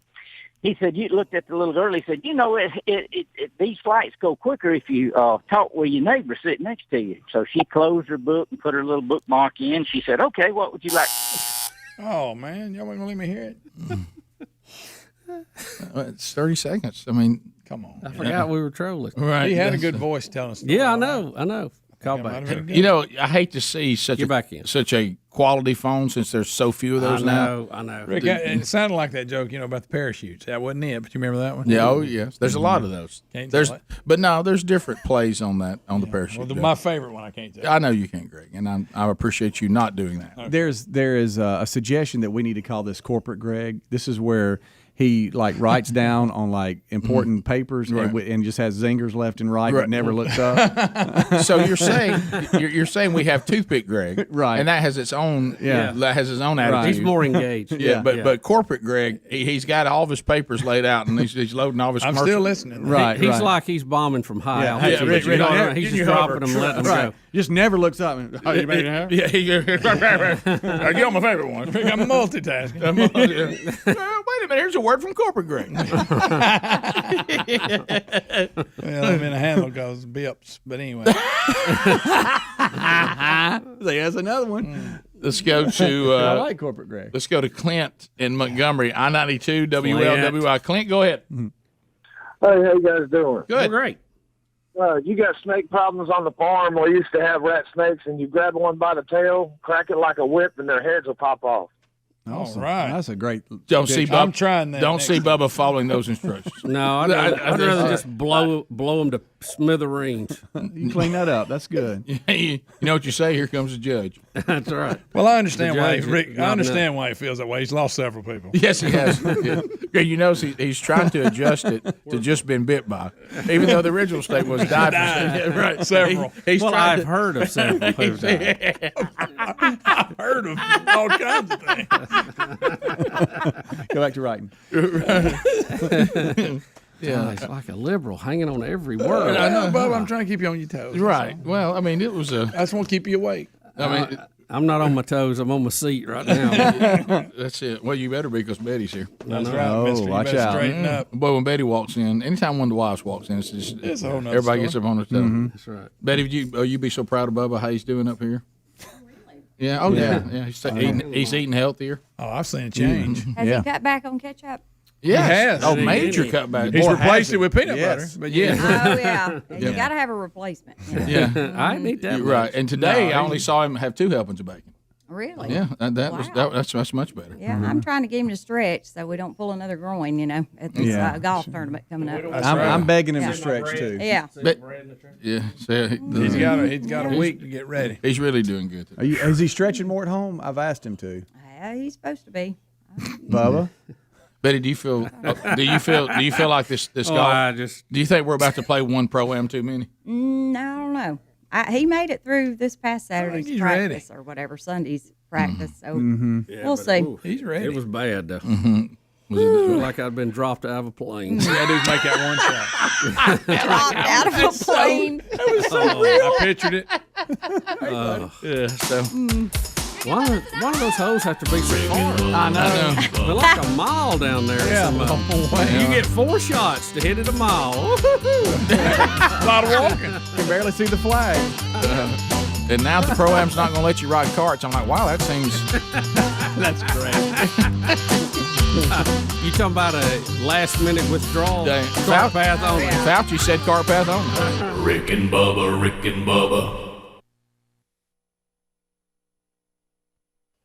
Hey, thank you for watching Rick and Bubba live on our YouTube channel. We're here live every Monday through Friday. Be sure to subscribe and hit the little bell for notifications.